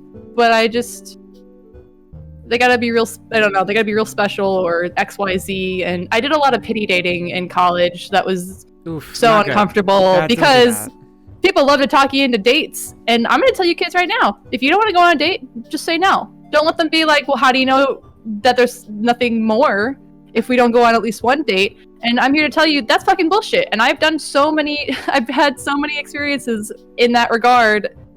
And I know the easy thing is just to say yes, but really, it's 2021, damn it. Say no. Like, you don't have to do that. Molly, I'm gonna give you a little bit of an example from the you've known you're queer for quite some time perspective. Okay. Gosh, it would really be nice to date somebody. Yeah, I am also queer, and it would really be nice to date somebody. Huh. Yeah, you're so nice. It's like, I'm sure there's somebody out there for you. And you know what? You're really amazing, too. I'm sure there's somebody out there for you, too. 3 years later. 3 years Oh my God, later. were they talking about me? No, it was I. Yeah. Oh, jeez. Oh, gee. You know about the. What? Have you seen the posts on Tumblr? It's like, why do people even use dating apps? You're supposed to meet your prospective partner on Tumblr, like a normal person. Yeah. Yes, I have seen that one. Yeah, It that's makes me just. laugh. But Listen, babies in chat, we all just want you to be comfortable. So you do you. I mean, don't let people be pushy. I always look back on my experiences as a way to figure out what I wasn't comfortable with. Hey, Molly, some people just can I ask you a know question? without. Yeah. Are you comfortable with continuing this heist? Oh man, I am. As you'll ever be, or you more bet? than comfortable. More than comfortable. As you'll ever be, or you bet? You ready, kid? As I'll ever be. As I'll ever be. There you go. Let's get us back on track. You got it. Stan tucks a few things into the inner pockets of his jacket that you can't see in the low light. And with the trunk shut just as quietly as it was opened, you follow him up into the woods toward the distant light. As you near it, a porch takes shape within the light's glow. Behind it, the dark shape of a house sits in the even darker woods. Stan leads you past the front porch and and around the corner of the house to a set of stairs that appears to lead into a basement. Oh, great. This is my favorite part. Mm-hmm. He withdraws a small black shape from his pocket and something that looks like it might be a pen. Oh. The pen-shaped thing turns out to be a small flashlight. And he holds it in his teeth as he opens the black case to reveal a set of lock-picking tools. You're a lucky person, kid. You get to see the artist in action. He gets to work inserting one tool in and wiggling it down to the bottom of the keyhole, then pulling out another and poking at the innards of the lock with it. You glance around in the darkness as he works, half expecting to get caught before you get anywhere. But then the lock clicks, and Stan stands, opening the door in front of you with a flourish. Was that it? That was a lot quicker than I expected. That was so cool. He beams with pride, and you smile politely as you step through the door in front of him. I am, if nothing, if not polite. The basement is unlit. It smells like dust and mildew. The air sour with wet dirt and mold. Ew. Is this someone's basement? Yes, we broke into a basement, Molly. Gross. Clean your basement. You nasty. Stan moves past you into the dark, his little pen light still lit, and leads you through a cobwebby laundry room and towards a door across the bottom of a set of rickety wooden stairs. Wait till you see this, kid. He picks the lock of this door just as quickly as he picked the last, and the door creaks open into a dark room with odd flooring, barely lit by Stan's flashlight. Stan goes first, and as you follow him, he hits a light switch, revealing a beautifully designed gallery with plush scarlet carpets and gleaming wood paneling full of paintings of sad clowns. This is one of those parts where Mike was like, I gotta go. I gotta go. I gotta go. Oh, Stan looks more excited than you've seen him yet, his arms crossed over his chest and a warm smile on his face. Can you believe that hillbilly chump has a collection like this? You shake your head slowly, still looking around the room with wide eyes. Someday, all these are gonna be mine. Come on, I'll show you the one we're here to get. You follow him to the back of the room, and he stops in front of a large painting of a clown with bright red lips and blue circles on his cheeks. His eyes outlined in black with comically large eyelashes painted onto his eyelids. His neck ruff droops sadly, and his costume is dingy and worn. What do you think? Mark and I assumed that we were stealing from Buddy Gleeful, but I can tell you guys now it's not Buddy Gleeful. And then this is one of those choices where Mark's like, well, it's the obvious answer. And I'm like, yes, the obvious answer. This is beautiful. I want him to like me, you guys. Shut up. You really like this kind of thing? No kidding. Stan's voice is edged with hope. No, they're all beautifully done. It's nice to meet somebody who really appreciates these like I do. I'm getting all choked up off it. It's excellent, especially as an art piece. Yeah, excellent as an art piece. Well, why not? Why not? This is a masterpiece. There you go. No, it was me. Go, Molly. Well, why not? This is a masterpiece. The way the artist has captured his pain, the way the framing makes him look small and pitiful, even though he takes up most of the canvas. Hey, Molly, the one on the right looks like Buggy. It does. That's the sad Buggy emoji we have. That's the sad Buggy emoji. The juxtaposition of the inherent joy of clowning and the anguish this man clearly feels is what makes this kind of painting really special. This is shit I said in art college, kids. This is real shit I would say. And it's all lies. Yep. I mean, it's still a real thing to say. That was all very an artistic critique. That doesn't pertain to like my thoughts and feelings, though. The way his nose follows you around the room. Well, let's get this thing off the wall and out of here. As he works to get the clowning down off the wall, you wander around the room looking at the other paintings. As you look over a portrait of a mime with dirt on his white and black striped shirt, you're suddenly grabbed by your shoulders. I gotta go. Ah! You scream. Eyes shut in fear as you throw a weak karate chop at the source of the noise. Wow, this is you, Molly. Making unimpressive contact with something solid and muscular. After you can tell from our yeah. You can tell from our Denny's parking lot fights, dude. This is me. It's just an evaluation. We haven't actually done the real fight yet. This is just sizing Great. each other up. Excellent. You squeeze whatever thing is in your hands and open your eyes, finding. Ha! Was that supposed to hurt me? Stan's arm and shoulder. His big, rippling arm and shoulder. Shut up! Shut up! Boy, he's really packing some heat there. Wow, Molly. Wow. Wow. He laughs, apparently very pleased with himself for scaring the absolute life out of you, and you very pleased at grabbing on to his muscular Mark rippling and I had a really biceps. long conversation where it's like, why would you do this now while we're trying to steal a fucking painting? Why Because would you he's do this Stan. right fucking He's now? Stan. You need those boxing tips more than I thought. You couldn't defend yourself from a fly with moves like that. You laugh shakily because you realize you're still feeling up Stan's arm, Molly. Shut up! Shut up!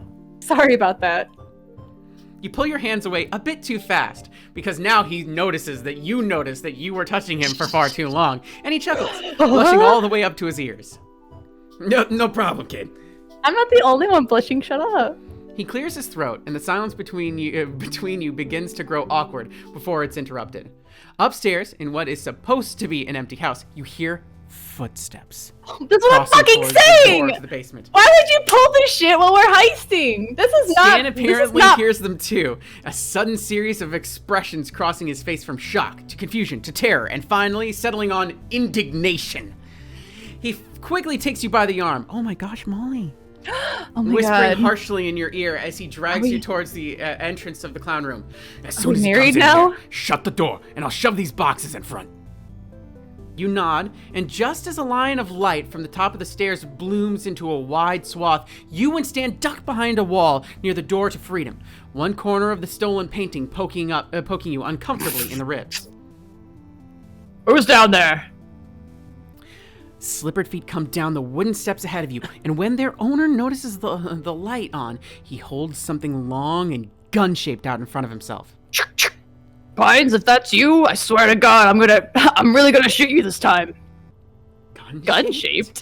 Gun-shaped? Gun-shaped? Gun! Stan nudges you, jabbing a thumb towards the door leading outside, and he jerks his head toward it. That's a very real response from me. Gun? Gun. Gun. It's a copy of Gun for the PlayStation 2. You take a step out from behind the wall, take Stan's hand in your own. Oh my gosh, Molly, you're holding hands on the first date. And pull him into a jog and then a run. The two of you scrambling up the concrete steps out onto the cool night air as a voice shouts swears behind you. To be fair, the perfect first date for me is a heist. So just so we're clear. Okay, great. So I'm with you here, Molly. At the very least, this ticks some boxes for me. Stan kicks the door shut on his way out, and there's a startled yelp behind you as it makes contact with the owner of the house. Nice. There's more swearing, but you lose it behind you as you run. Flashlight in one hand and Stan's hand in the other. When you reach the tree line, you part and maneuver your way through the bushes and brambles, Stan crashing through them behind you. As you run, a deafening gunshot goes off behind you, and you realize that you are being chased. Holy smokes! Run for it, Milk Yum Yum! Milk Yum Yum.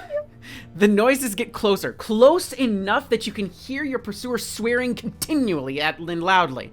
You slow a bit, flashing your light behind you and raising the beam to find the distant but visibly enraged face of a man with a rifle in his hands. Acting on pure instinct, you fling your flashlight in the direction of the angry man and take off running again. After a moment, the man cries out, and the sounds of pursuit fade with one final cry. Hooray! Damn you, Pines! Stan cackles. Sounds like you hit him. You reach the Stanmobile first, sliding it into the passenger seat as Stan slips into the new clowning into the back seat before joining you in the front. Both of you panting and huffing. Stan hurriedly starts the engine and pulls off. Hooray! At the next driveway, he does the fastest 3.2 you've ever seen in your life. Wow, nice K-turn, dude. And then peels off down the gravel road and screeches out onto the highway. I love a man who can K-turn. Stands quiet for a second before letting loose into wild, triumphant laughter.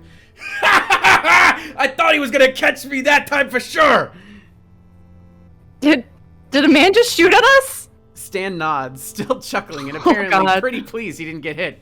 He lets out a long sigh, his white-knuckled hands then at 10 and 2 on the steering wheel. Yeah, that was... Holy moly. You okay, Milk Yum Yum?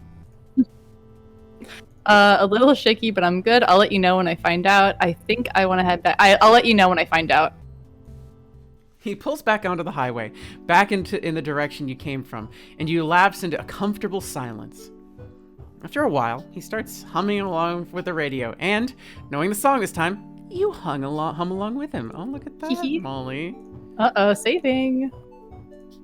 Gravity Falls welcome sign passes by again. But the route Stan's taking doesn't seem to lead back to the shack. Oh my gosh, Molly, where is he taking you? Instead, you come to a stop outside rows and rows of used cars. A car dealership. Wow. Stan slides out of the car, withdrawing something from a pocket with within the breast of his jacket. Once you get out and around to the front bumper, you see it's a cigar. Wow. You mind if I smoke? No, go ahead. See, this is where you and I differ, Molly. I grew up with smokers, so So it's did fine. I, and then they all died. So I have problems. Well, why do you say it like that? I mean, also, I'm a voice actress, which means I can't. No. Mm-hmm. That's fine. Thanks. I don't like smoking around the kids, you know. I'm already a bad enough influence.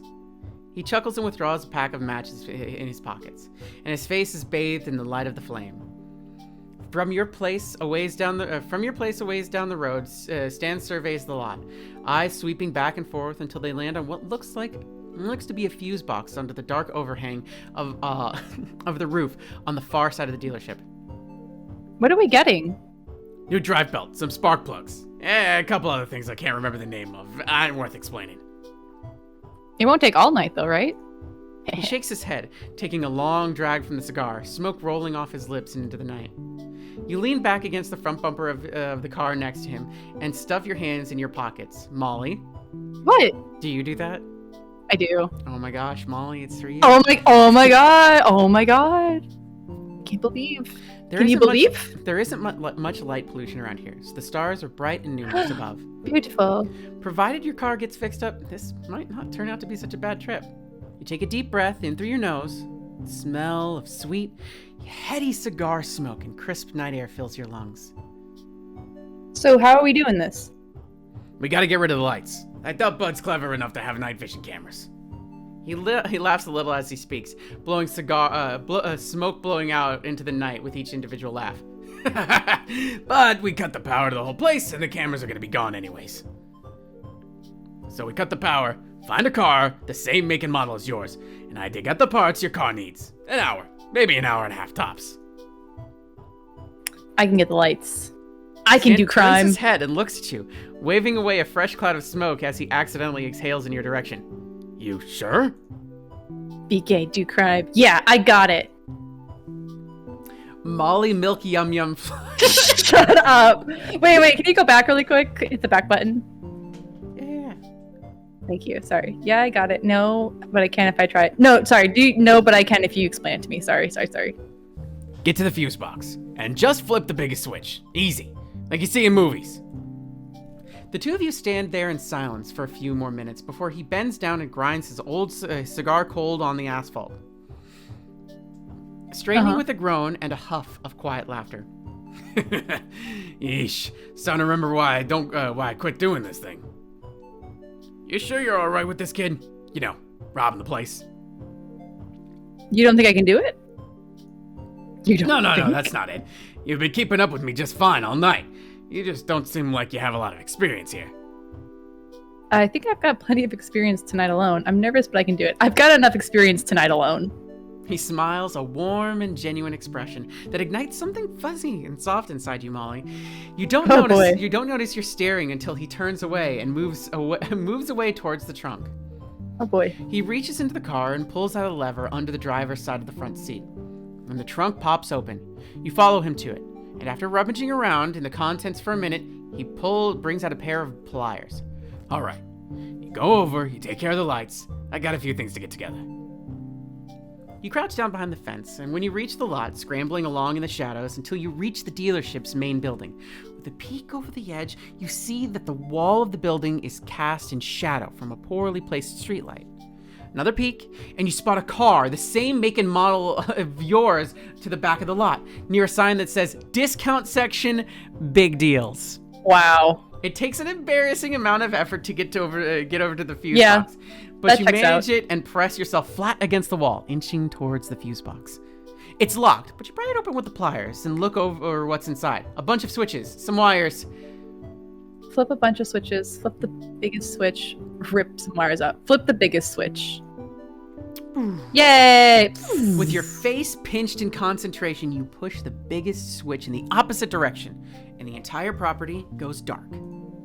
You slip the tools into your back pocket and take a look around, just to make sure the power is actually out. With a satisfied nod, you feel your way out into the parking lot, knocking your shins on 3 separate cars before you figure out you should probably just stop and wait for Stan. Where you at, kid? His voice isn't far away, but he isn't close either. You feel your way around an SUV. Then Marco. Sedan? The gravel in the parking lot crunches under your feet, and you reflexively stare down at the ground ahead of you as your eyes slowly adjust. Oh, I know what's happening here. Out ahead of you, a flashlight turns on and scans the lot until it finds you. Found ya! He sounds Yay. amused, but probably at the way you're standing with your arms spread wide over a sleek modern sports car. Getting familiar with the merchandise, yeah? You give the car an awkward pat and make your way towards the beginning of the flashlight's beam. You see anything the same make and models of yours before you shut off the light? Yeah, there's one back in the discount section. It's kind of insulting now that you think about it, really. Yes. He hands you the flashlight when you reach him, and you start slowly back towards the discount cars. Discount. Your car is a classic. It's usually extremely reliable. To be perfectly honest, it's not even your fault that it's in the state that it's in. It was Ford's. And Ford's. Whatever it is. Ford. Goddamn. You're deep in salty thoughts. Salty thoughts. When hands suddenly grip your ribs on either side. I gotta go. Gotcha! Ah! Ah! Did you hear that? I heard that. Yeah. You Oh my scream God. and throw back an elbow at whatever's got a hold of you, and you hear Stan yelp and fall in a clatter of kicked gravel and metal clanking together. He Children, scared this you is again. Children, this is what you do. Throw your elbow. Your elbow is the hardest bone in your body, okay? You're not likely to break that. So yeah, you gotta just like hit that thing. You gotta just rear that baby back. Right in the Mollicent? nose. Which one? Can you stop it? That's not funny. Oh wow, I really got you that time. This one? Yeah. Holy smokes, kid! You turn the flashlight to where you heard him fall, and you find him with a hand cupped over his face, blood Oh, God. dribbling out from between his gloves. I'm sorry. Yeah, I deserve that one. Oh shit. I'm really sorry. Nah, I'll be alright. Just help me up. You tuck the still lit flashlight into your back pocket for a moment, reaching down and finding his hands in the dark to pull him up. Oh my gosh, you're touching his hands again, Molly. Oh my god, and his blood. Oh my gosh, and his blood. Oh my god. Oh my god. Oh my god. Wow, this is like, you're on like step 100. Woo! Once he's on his feet, you retrieve the flashlight from your pocket. As you bring the beam to Stan's face, you find him holding his handkerchief over his nose, squinting. He's apparently brought a backpack with him and is sitting on the ground behind him, where he presumably dropped it when you elbowed him. You know, that was a really solid hit. You got a lot of power in there. I don't know if you were just saying it to be nice earlier, but I really could show you some moves. Teach you how to direct that strength. See, he thinks I'm strong. Is it the time you're bleeding everywhere? Yeah, that sounds fun. Yeah, that sounds fun. He removes the hanky from his nose for a moment, gently prodding at the bridge of his nose with a finger, and frowns. Well, it's not broken, that's for sure. That's good. He laughs quietly, taking a clean corner of the handkerchief and dabbering it. Dabbering? Dabbering, yeah. Dabbering. I'm reading 3 words ahead. You're right. Dabbing at his nose with it, grimacing and sniffling hard when it comes back still clean. Good to go. Are you sure you're all right? Yeah, of course. I've gotten worse beatings than that, believe me. His face is flushed from the sudden injury, but he does look otherwise okay. So you sigh and plant your hands back in your hips. Then let's finish this. He reaches out towards you, Oh my. then catches a glimpse of the blood and reconsiders, wiping his gloves as clean as he can with a hanky. I'm a monster. When you reach the car you spotted earlier, he pops the hood and drops his pack on the ground next to the bumper, unzipping it to reveal a jumble of various wrenches and tools. All right, hold the flashlight steady on the engine. Keep an eye out.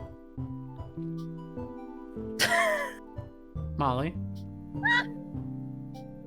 Watch him work just for a minute. Keep a lookout like he told you. Watch him work for it's just a minute, Kdin, shut up. Keeping a lookout is definitely important, you think, as he rolls up his sleeves and exposes his sturdy, well-muscled forearms.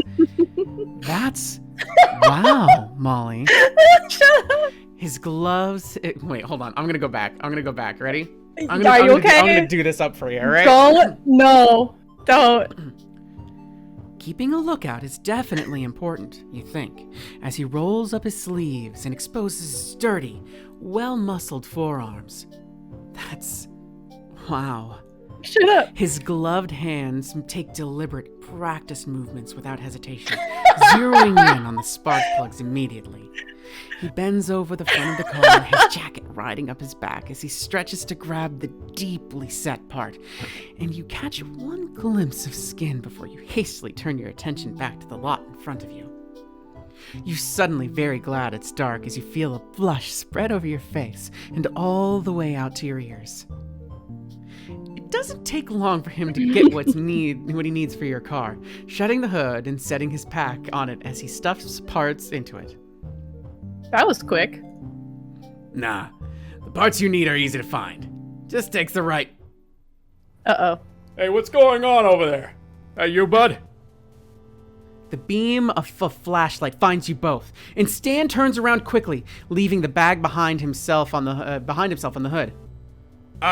Yeah. Hines? What the heck happened to your face? What are you doing here? Are you stealing parts again? No. Stan inches closer to you until your shoulders touch. Oh my gosh, Molly, I'm touching. And behind you, he pushes the bag into your hands before lowering his voice to speak to you. Run for it. Keep the bag out of sight and toss it into some bushes nearby. I'll get it later. You nod, picking up the bag and holding it behind yourself. The flashlight by the road moves closer, and you slowly scoot away from the car and backwards. Hey, you! Where are you going? You move backwards a little faster, still keeping the bag out of sight. When the light leaves you to check on Stan, you make a break for it towards the back fence, throwing the bag over it ahead of you. A new voice nearby speaks, and you yelp. Hey, where are you going, burglar? You're under arrest for burglary. These are two cops that we know, by the way. Yes. Okay. There's a shout from Stan behind you, and then a heavy thud, and one of the car alarms starts squealing. You're so surprised by the alarm that the second cop gets his hands around your wrists. Somebody else other than Stan is touching you, Molly, and slaps a pair of handcuffs on you. You better quit your squirming there, buddy. We caught you fair and square. Ah, come on, Blubs. I saved the town for an interdimensional demon. Give me a break. Sorry, Stan. We got a job to do. Stan grumbles quietly, and the man behind you leads you towards the road, The man behind you leads you towards the road behind Stan and Blubs. Look, it's not the. Oh yeah, there's been a couple times I've found spelling errors. Towards the road behind Stan and Blubs, who's now got cuffs in him. He's now got you got him in cuffs. In him. Dang. Got him in cuffs. Concerned. You need to get out of this, but how? Go Can't for believe you bust out of the handcuffs on the first date, Molly. Well, shit. Listen. Go, Molly. Different strokes for different folks, all right? Try and grab that's less dangerous. Yeah, I'm not touching a gun. Fuck that. You close the space between you and the cop behind you. Once something moves between your fingers, you grab it, bringing it back. Well, you're not sure what it is, but it feels like it's cold and metal. So you slip it into your back pocket. You just stole money or a knife I stole something. Or a brick. Or a brick. Oh, shoot, darling. Yeah, go ahead. Oh, shoot, darling. We don't have the cruiser. Me and my ideas for a romantic stroll in the moonlight. Oh, I love these guys. Well, why not just commandeer Stan's car? Woo! You mean commandeer? Wait, what? Commander. Why don't we just commander You mean Stan's commandeer? I don't know. Edwin Derlin, you are an absolute delight, and I cherish having you as my life partner. Yay!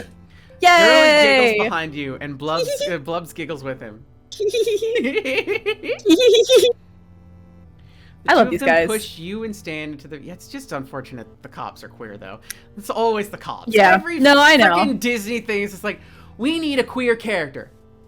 Police enforcement. No! Sure, they're cops, but they're queer. You're not gonna get me, Disney. I'm sorry. You're right. The two of them push you and Stan into the back seat of his car. Oh boy. Crowding you in with the clowning. Stan grips it protectively, muttering under his breath about the fuzz. Stan gets it. He's quiet for most of the ride, only speaking up once. You okay, Milk Yum Yum? Yeah, I'm alright. I mean, I'm as okay as I can be since I've been arrested. I'll get back to you on that. I mean, I'm okay. Yeah, the middle one. Middle one?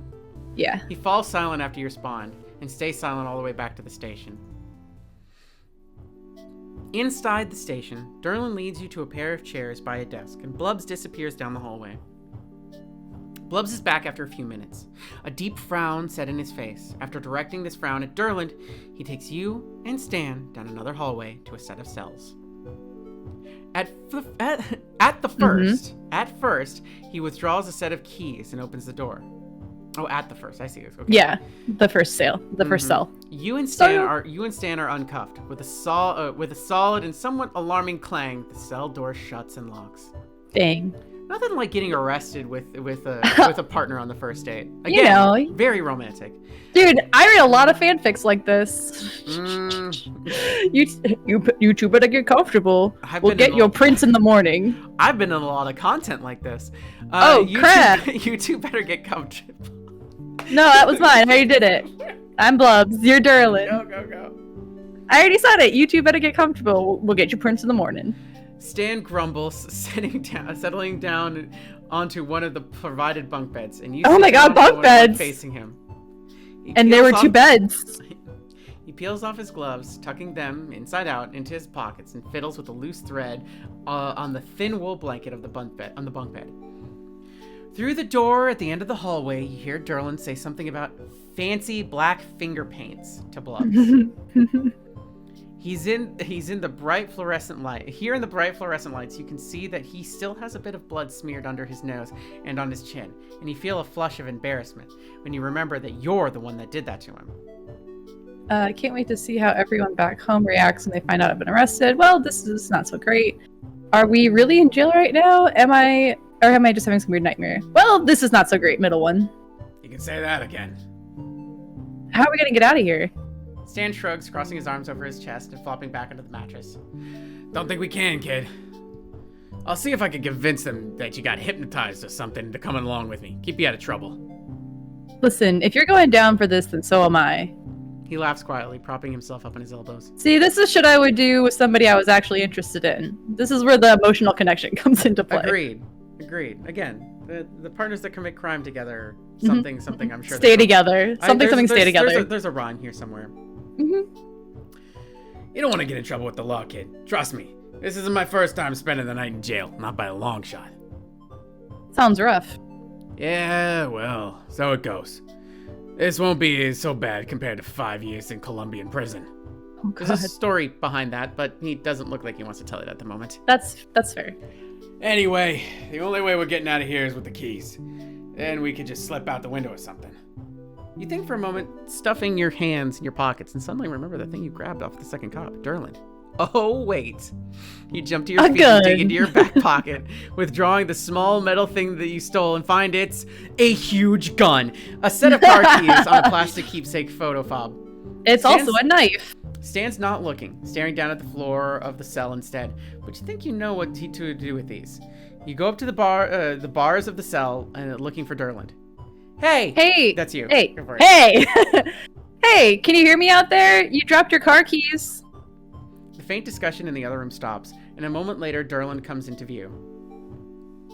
That's you. Where'd you get my keepsake key fob? I've been looking for that. You hold it out through the bars with both hands, and he reaches for his key fob. You reach out to his belt with your right hand and unclip the ring of keys from his belt. He doesn't notice. Hooray! Derlin thanks you for turning his key fob and gives you, both you and Stan, a scrutinizing stare before heading back down the hallway through the door. You hold the keys in front of yourself and jingle them triumphantly. Look what I got off Derlin. Stan stares at your hand in disbelief, then at you, then at the keys, then back at you again before laughing incredulously. You sure you don't have experience with this kind of thing? Hehe. Stan takes the keys from you, looking them over in his palm. He smiles at you, then looks down at the keys and covers his mouth with his hand, dragging it down over his chin. I can't believe I've been shown up by a tourist. Well, get used to it, buddy, because I've got skills. Did they pay the bills, Mollison? Oh, baby, I got good news for you. They don't. He looks so proud, smiling up at you, like you just handed him $1 million. Yay! Well, what are we waiting for? Let's get the heck out of here. He stands as you reach through the bars and try the keys until one works. The door swings open with a quiet creak, and you creep down the hallway to the door. You open it a crack, looking out into the lobby, and see Blubs asleep at the front desk, Durland not in sight. Slowly, you pull the door open and move I like how the into music lobby. stopped. Stan taps your shoulder and whispers low.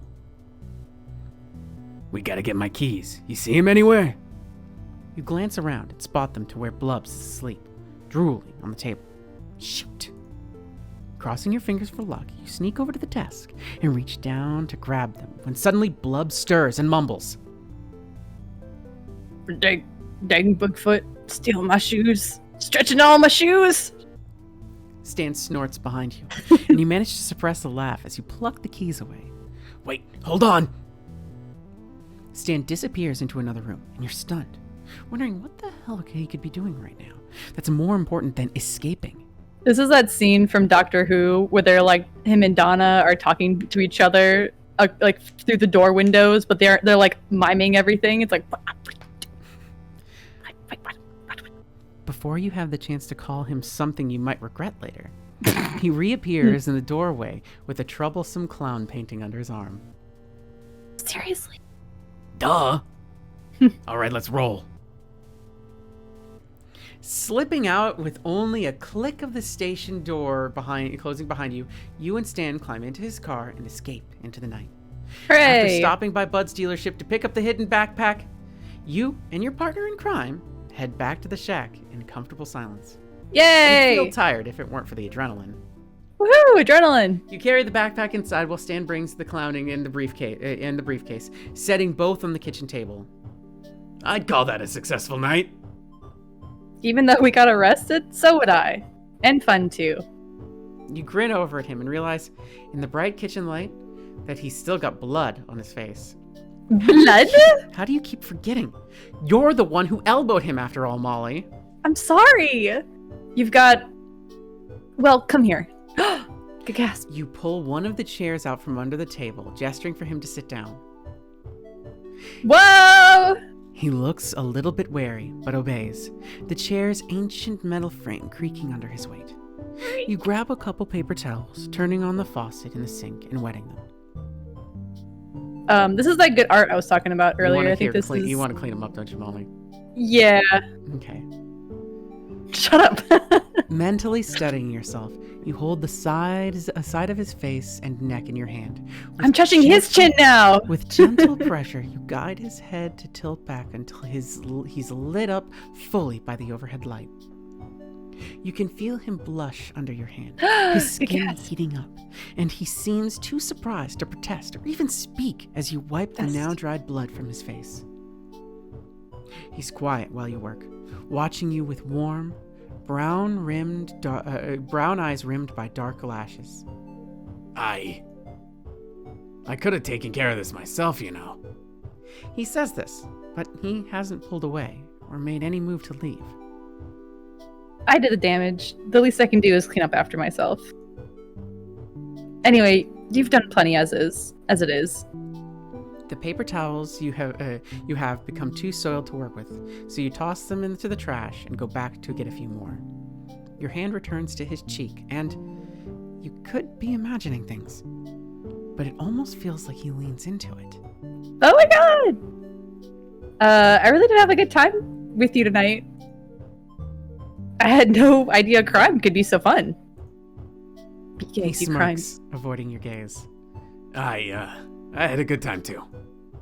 You pause for a moment, realizing something. Those cops aren't gonna come after us, are they? Stan shrugs. Probably not. They're nice enough guys, but not exactly competent. You laugh quietly, and he smirks up at you. You stand back to make sure you're finished, and toss the last paper towels in the trash. You sure it's not broken? Nah, I'm fine. Don't worry about it. Your hand lingers on his cheek. Why am I always lingering? You want to hug him, Molly? Hug him! Hug him! Good night! Hug him! You take a fortifying deep breath and lean down, wrapping your arms around him. I'm sorry, I'm so sweaty, Stan. Thanks for the car parts. You pull away, and he's got a funny look on his face. And for the good time. Well, good night. This is that Midwesterner thing where it's like, welp, slap your knees, Well, stand gotta go. up, and everybody, it's the signal for everybody else to be like, time to head out. He stares at you for a moment with that look on his face, then composes himself and gives you a goofy smile. Sleep tight, Milky Yum Yum. You brush your teeth and change into your pajamas, and it's not until you get into bed that you realize you're still smiling. The rush from it all hasn't completely faded, but after a while, your eyes grow heavy and you drift off to sleep. Nobody back home is ever going to believe this. I said this when Mark was playing. I'm like, no, you guys would believe me if I came into the IO Discord, and just was like, you guys will never believe this. You guys would believe me. Yeah, I believe you. You would believe me. Look at that progress bar. Love meter. I think this is a good place to stop, Molly. Really? You don't want to do another half an hour? Do we want to stop in the middle of a day? I don't know. I was hoping we would do one more day. Do you want to go through one more real quick? I think this next section is very quick, if I remember. Okay, we got 30 I minutes. promise. Let's blaze. Okay, I promise. Someone thumps their fist on the storage room door, stirring you from your sleep with a jolt and a thud as you fall off the mattress. Scrambling to your feet, you step over the door and swing it wide open. Milk Yum Yum, I need your help.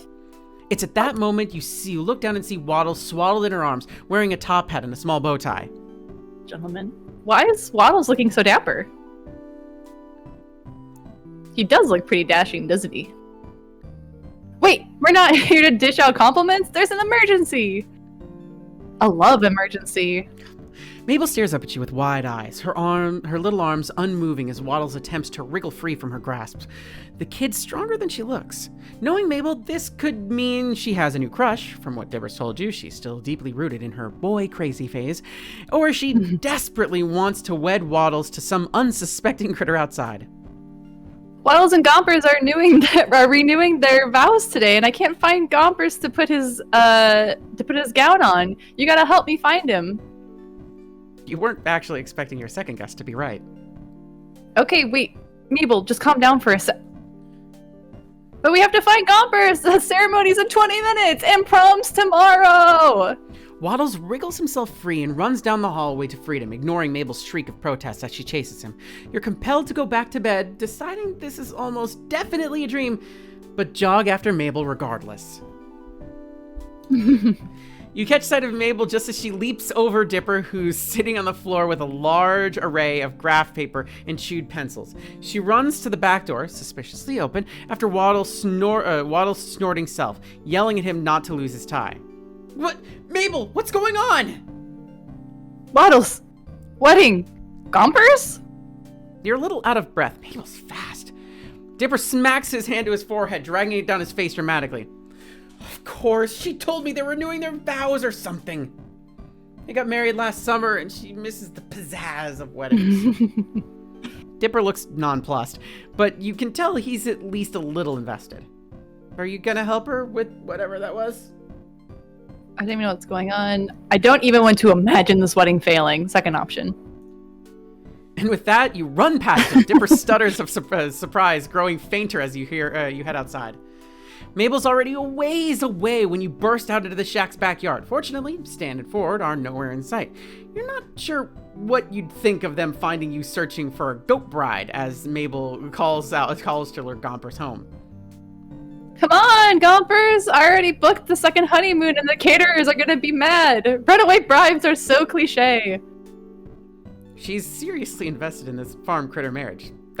Or she's watched way too many dramatic romantic movies. Or both. Gompers! Come on, goat! Pal, where are you? You hear Dipper head towards Mabel to help her look, so you veer opposite, opting to cover more ground in search of the runaway goat bride. Makes sense. Into the shack's foundations on the roof inside Stan's car. On the roof. Let's check there. You walk backwards and put your hand to your brow, shielding your eyes from the sun as you search the scaffolding of the shack. Nothing. You continue walking to the side until the rays of sunlight obscure the view above the sign for the gift shop. Rather serendipitously, a cloud slides overhead to block the sun, and you're able to look up higher, seeing the misspelled lettering, the various wear and tear in the roof, and a small billy goat munching on part of the weather vane. Wait. Hey, Mabel? Yeah? You point up to the roof at Gompers. Here comes the bride. Mabel shrieks, Gompers! and sprints into the gift shop, slamming the door so hard the open sign flips to closed. There's silence for a moment. Then something flips open the roof's small balcony, and Mabel pops out from underneath, climbing up onto the roof and attempting to coax Gompers down. There's a ladder up to that little balcony thing inside the gift shop. It's pretty cool for fireworks. Mabel pulls a sandwich from her sleeve. You can't help but imagine what else she has up there, and waves it in Gomper's direction. He trots towards the balcony, hopping down to Mabel's level and snatching the sandwich from her hand. She grabs the goat and heads back down the ladder to the gift shop. Oh, Gompers, you can't get the pre-wedding jitters anymore. You're already married. You can't get away that easy. Thanks a billion, Milk Yum Yum. You saved the wedding. And with that, Mabel gets to work on wrestling Gompers into his dress, yelling commands to Dipper to grab Waddles, who, thankfully, didn't get his bow tie dirty when he dashed away earlier, and get everything ready for the most important ceremony in the history of ever. Hooray! Maybe an exaggeration, but Mabel's excitement is undoubtedly contagious. Okay, once Dip finds Waddles, I think we got everything ready. I am, of course, the vicar, caterer, proud mother musical guest combo. Dipper is gonna take pictures for my scrapbook. Hey, I never agreed to that! Dipper, please. I've got officiate. I got to officiate, yeah. Oh, officiate. Do you mean officiate? Got it. See? I'm so busy I can't even talk right. Please, Dipper. I'll help you with some nerd thing later. I pinky swear. Dipper contemplates this. Hand at his chin, mirroring his Grunkle Ford, of course. As long as you actually do this time, then yeah, I'll take pictures. Mabel jumps up and down with excitement, jostling poor Gompers in her arms. Yay! Thank you, Dipper. I owe you one. This is what the best brother looks like right here. Milk Yum Yum. Okay. Don't do the whole thing again. I'll get back to Waddles. You get back here. Okay, now that we have that fixed, that means we wait! Zeus left already! My ring bearer is gone! Oh no, what are we gonna do, Gompers? Gompers gives the intelligent answer of bah, chewing on his bridal veil. I could ask them, but I don't know. Gompers chooses that moment to look into Mabel's eyes and bleat at her incessantly. Mabel, naturally, takes this as a sign from a goat. From goat. From goat. Excuse me. You're right. Of course, this is your special day. Again. Mabel turns to you with pleading eyes. Hey, Milk Yum Yum, could you be the ring bearer for the ceremony? I guess it would give me no greater honor. I don't know about this. It would give me no greater honor. I'm very invested in this partnership, Mabel. I gotta see it through. Mabel beams, obviously very pleased that you're taking this as seriously as she is. Thank you, Milk Yum Yum. Let's get this show on the road, or this wedding on the backyard. It still works. Mabel runs back into the house, and you hear her thudding upstairs faster than a hungry Waddles. Gompers, thankfully, still occupied by the half a sandwich Mabel taunted him with, stays put. She comes back soon after with a fluffy purple pillow and 2 clear sticks. After snapping the sticks in half. Nice. Glow sticks. Glow sticks. They're glow sticks. She curls them into small bracelet-sized rings. These are so much more fun than rings. Plus, Waddles can put it on his tail to look super handsome. Waddles oinks in agreement because he's, very sure of his looks that way. In his mad dash out of the house, he's lost his top hat. Hold your hands out, palm up, and get down so you're not as tall. They can't put the rings on each other if you're way up there. She's got a point. You duck to your knees in the dirt, and Mabel turns your hands palm up, reverently placing the pillow and the glow sticks rings atop them. Okay, Mabel, I'm here for get the camera for Milk Yum Yum. Why are you on the ground? You gesture to the happy couple with a wide arc of your arm. They needed a ring bearer. Oh, I guess they do. Mabel nods, small hands on her hips. She looks over at the wedding scene and mumbles to herself, checking things off a mental checklist. Okay, I think we have... Wait! I forgot the flower petals! I'll be right back. And she's gone again, leaving you alone with a pig groom, a goat bride, and 2 glow stick bands of matrimony. Goat trimony. That kind of works. Goat trimony. You decide not to crack the pun on Dipper, who's examining his disposable camera. He pops the back open in size, smacking his hand on his forehead. This one's out of film. It must have been the one Mabel used at Candy's party. He looks up at you and shrugs. I'll go get one of my spares. Make sure these 2 don't go anywhere, or Mabel will... Well, you know Mabel. You haven't known Mabel as long as Dipper has, but you understand immediately. You're left alone in the backyard with groom's pig and with a groom's pig, a bride goat, 2 glow sticks, and a broken disposable camera. While you'd love to say you've absolutely been in this situation before, you unfortunately have not. Well, I am very happy for you both, Waddles and Gompers.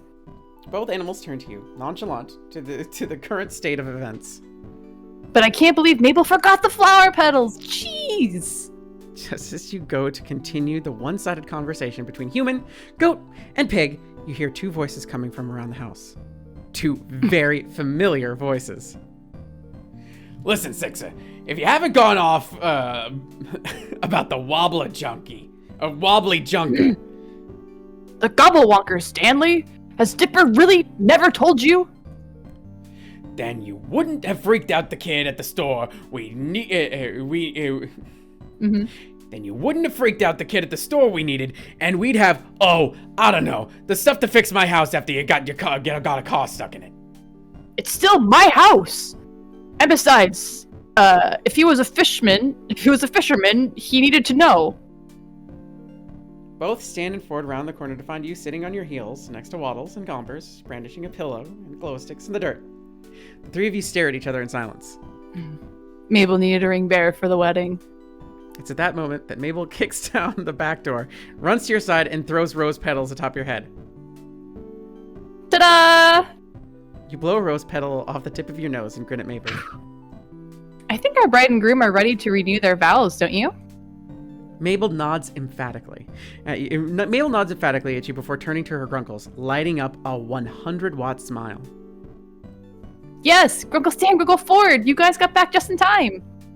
And just like that, Mabel pushes Stan and Ford towards you and tugs their hands so they sit across from you. Stan complains about his knees, and Ford asks Dipper exactly why the pig and the goat are betrothed. Fits with what you know about both at this point. Mabel makes way with the wedding, and you sit cross-legged, the pillow and glow stick rings on your lap.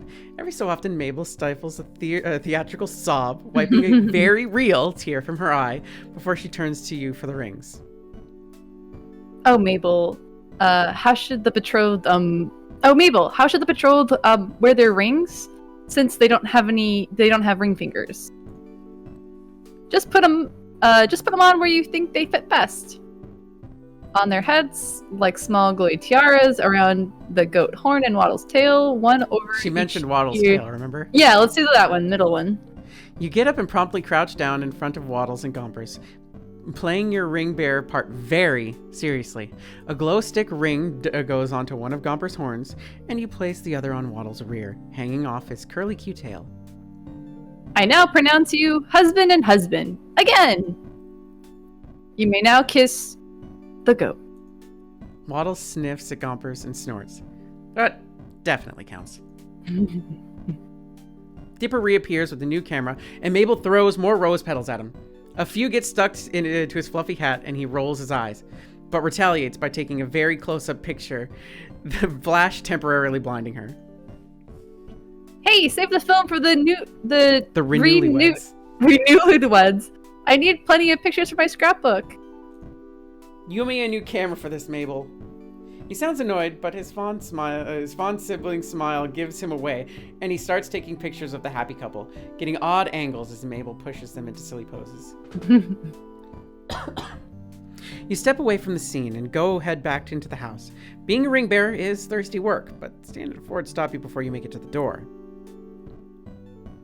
Hey, Milk Yum Yum. Thanks for playing along with Mabel with the whole, wedding thing. We're both glad you're willing to entertain her whenever we're gone. She didn't, make you do it, did she? Oh, she didn't. She needed a ring bearer, so I stepped up to help. That's right, I stepped up! Stan and Ford arch matching brows at you. I'm very invested in the marriage of a goat and a pig, you know. The three of you laugh and Stan pats your shoulder. Ford gives you a warm smile.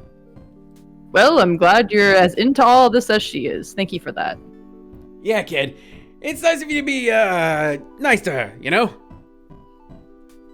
Stan clears his throat, awkwardly rubbing the back of his neck. Uh-oh. Thanks for playing with Mabel and her weird wedding thing. Look, she likes you. It's not hard, but still. He gives you a genuinely grateful smile that you easily return. It's no problem, really. I'm happy to keep her and Dipper happy where I can. Stan nods at you, pink in the cheeks, before going past you and heading into the house. You swear you see Ford give him a funny look, but you could just be imagining it. Ho ho! Hey, Milky Yum, you're gonna miss the party. We got popsicles. I could go for a popsicle. Yeah, man. I call the red ones.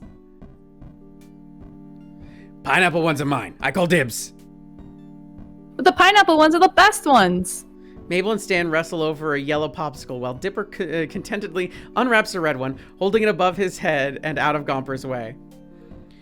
Ford gingerly picks out a purple ice pop and leaves the ice chest open for you to grab one as well. While Stan and Mabel aren't looking, you hide the pineapple popsicles at the bottom of the chest. Dipper sees and starts laughing, but doesn't tell. They're a strange bunch, these two sets of pine twins, but they're certainly making your summer a whole lot more exciting as your stay at the Mystery Shack continues. Your wreck of a car sitting outside in the heat of the setting sun. Hooray! You're right, it was short. Okay. It's another day of summer with nothing to do but wait. Your schedule is surprisingly clear today. Stan usually has something going on for you to help with, and if not, Ford, Seuss, or the kids do. Who do you want to find? And next time, we're going to hang out with Stan some more. Yes, you're right. So it's a save. Yay! Wait. Go to the gallery, please. Preferences. Gallery.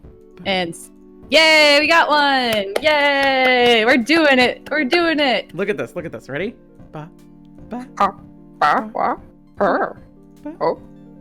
at that blush, Molly. That was for you, Molly. A blush. Not just because the blood's rushing to his nose. No. Hooray! Yay, we're doing it. I can't believe we're playing this fucking game. This is such bullshit that Ford has 6 images and Stan has 5. Because you know this is a biased thing. You know it's a biased thing. They liked Ford and they're just like, well, we can't just have them date one. We got to do some stuff for Stan too. But Ford is the one everybody wants, but everybody's wrong. I don't know. Why? Guys are so thirsty for the wrong guy. It's true. No judgment, but you're wrong. No, 100% judgment. I will judge the shit out of everybody. That's my job. I judge the hell out of everybody. Right, listen, I'll play the field.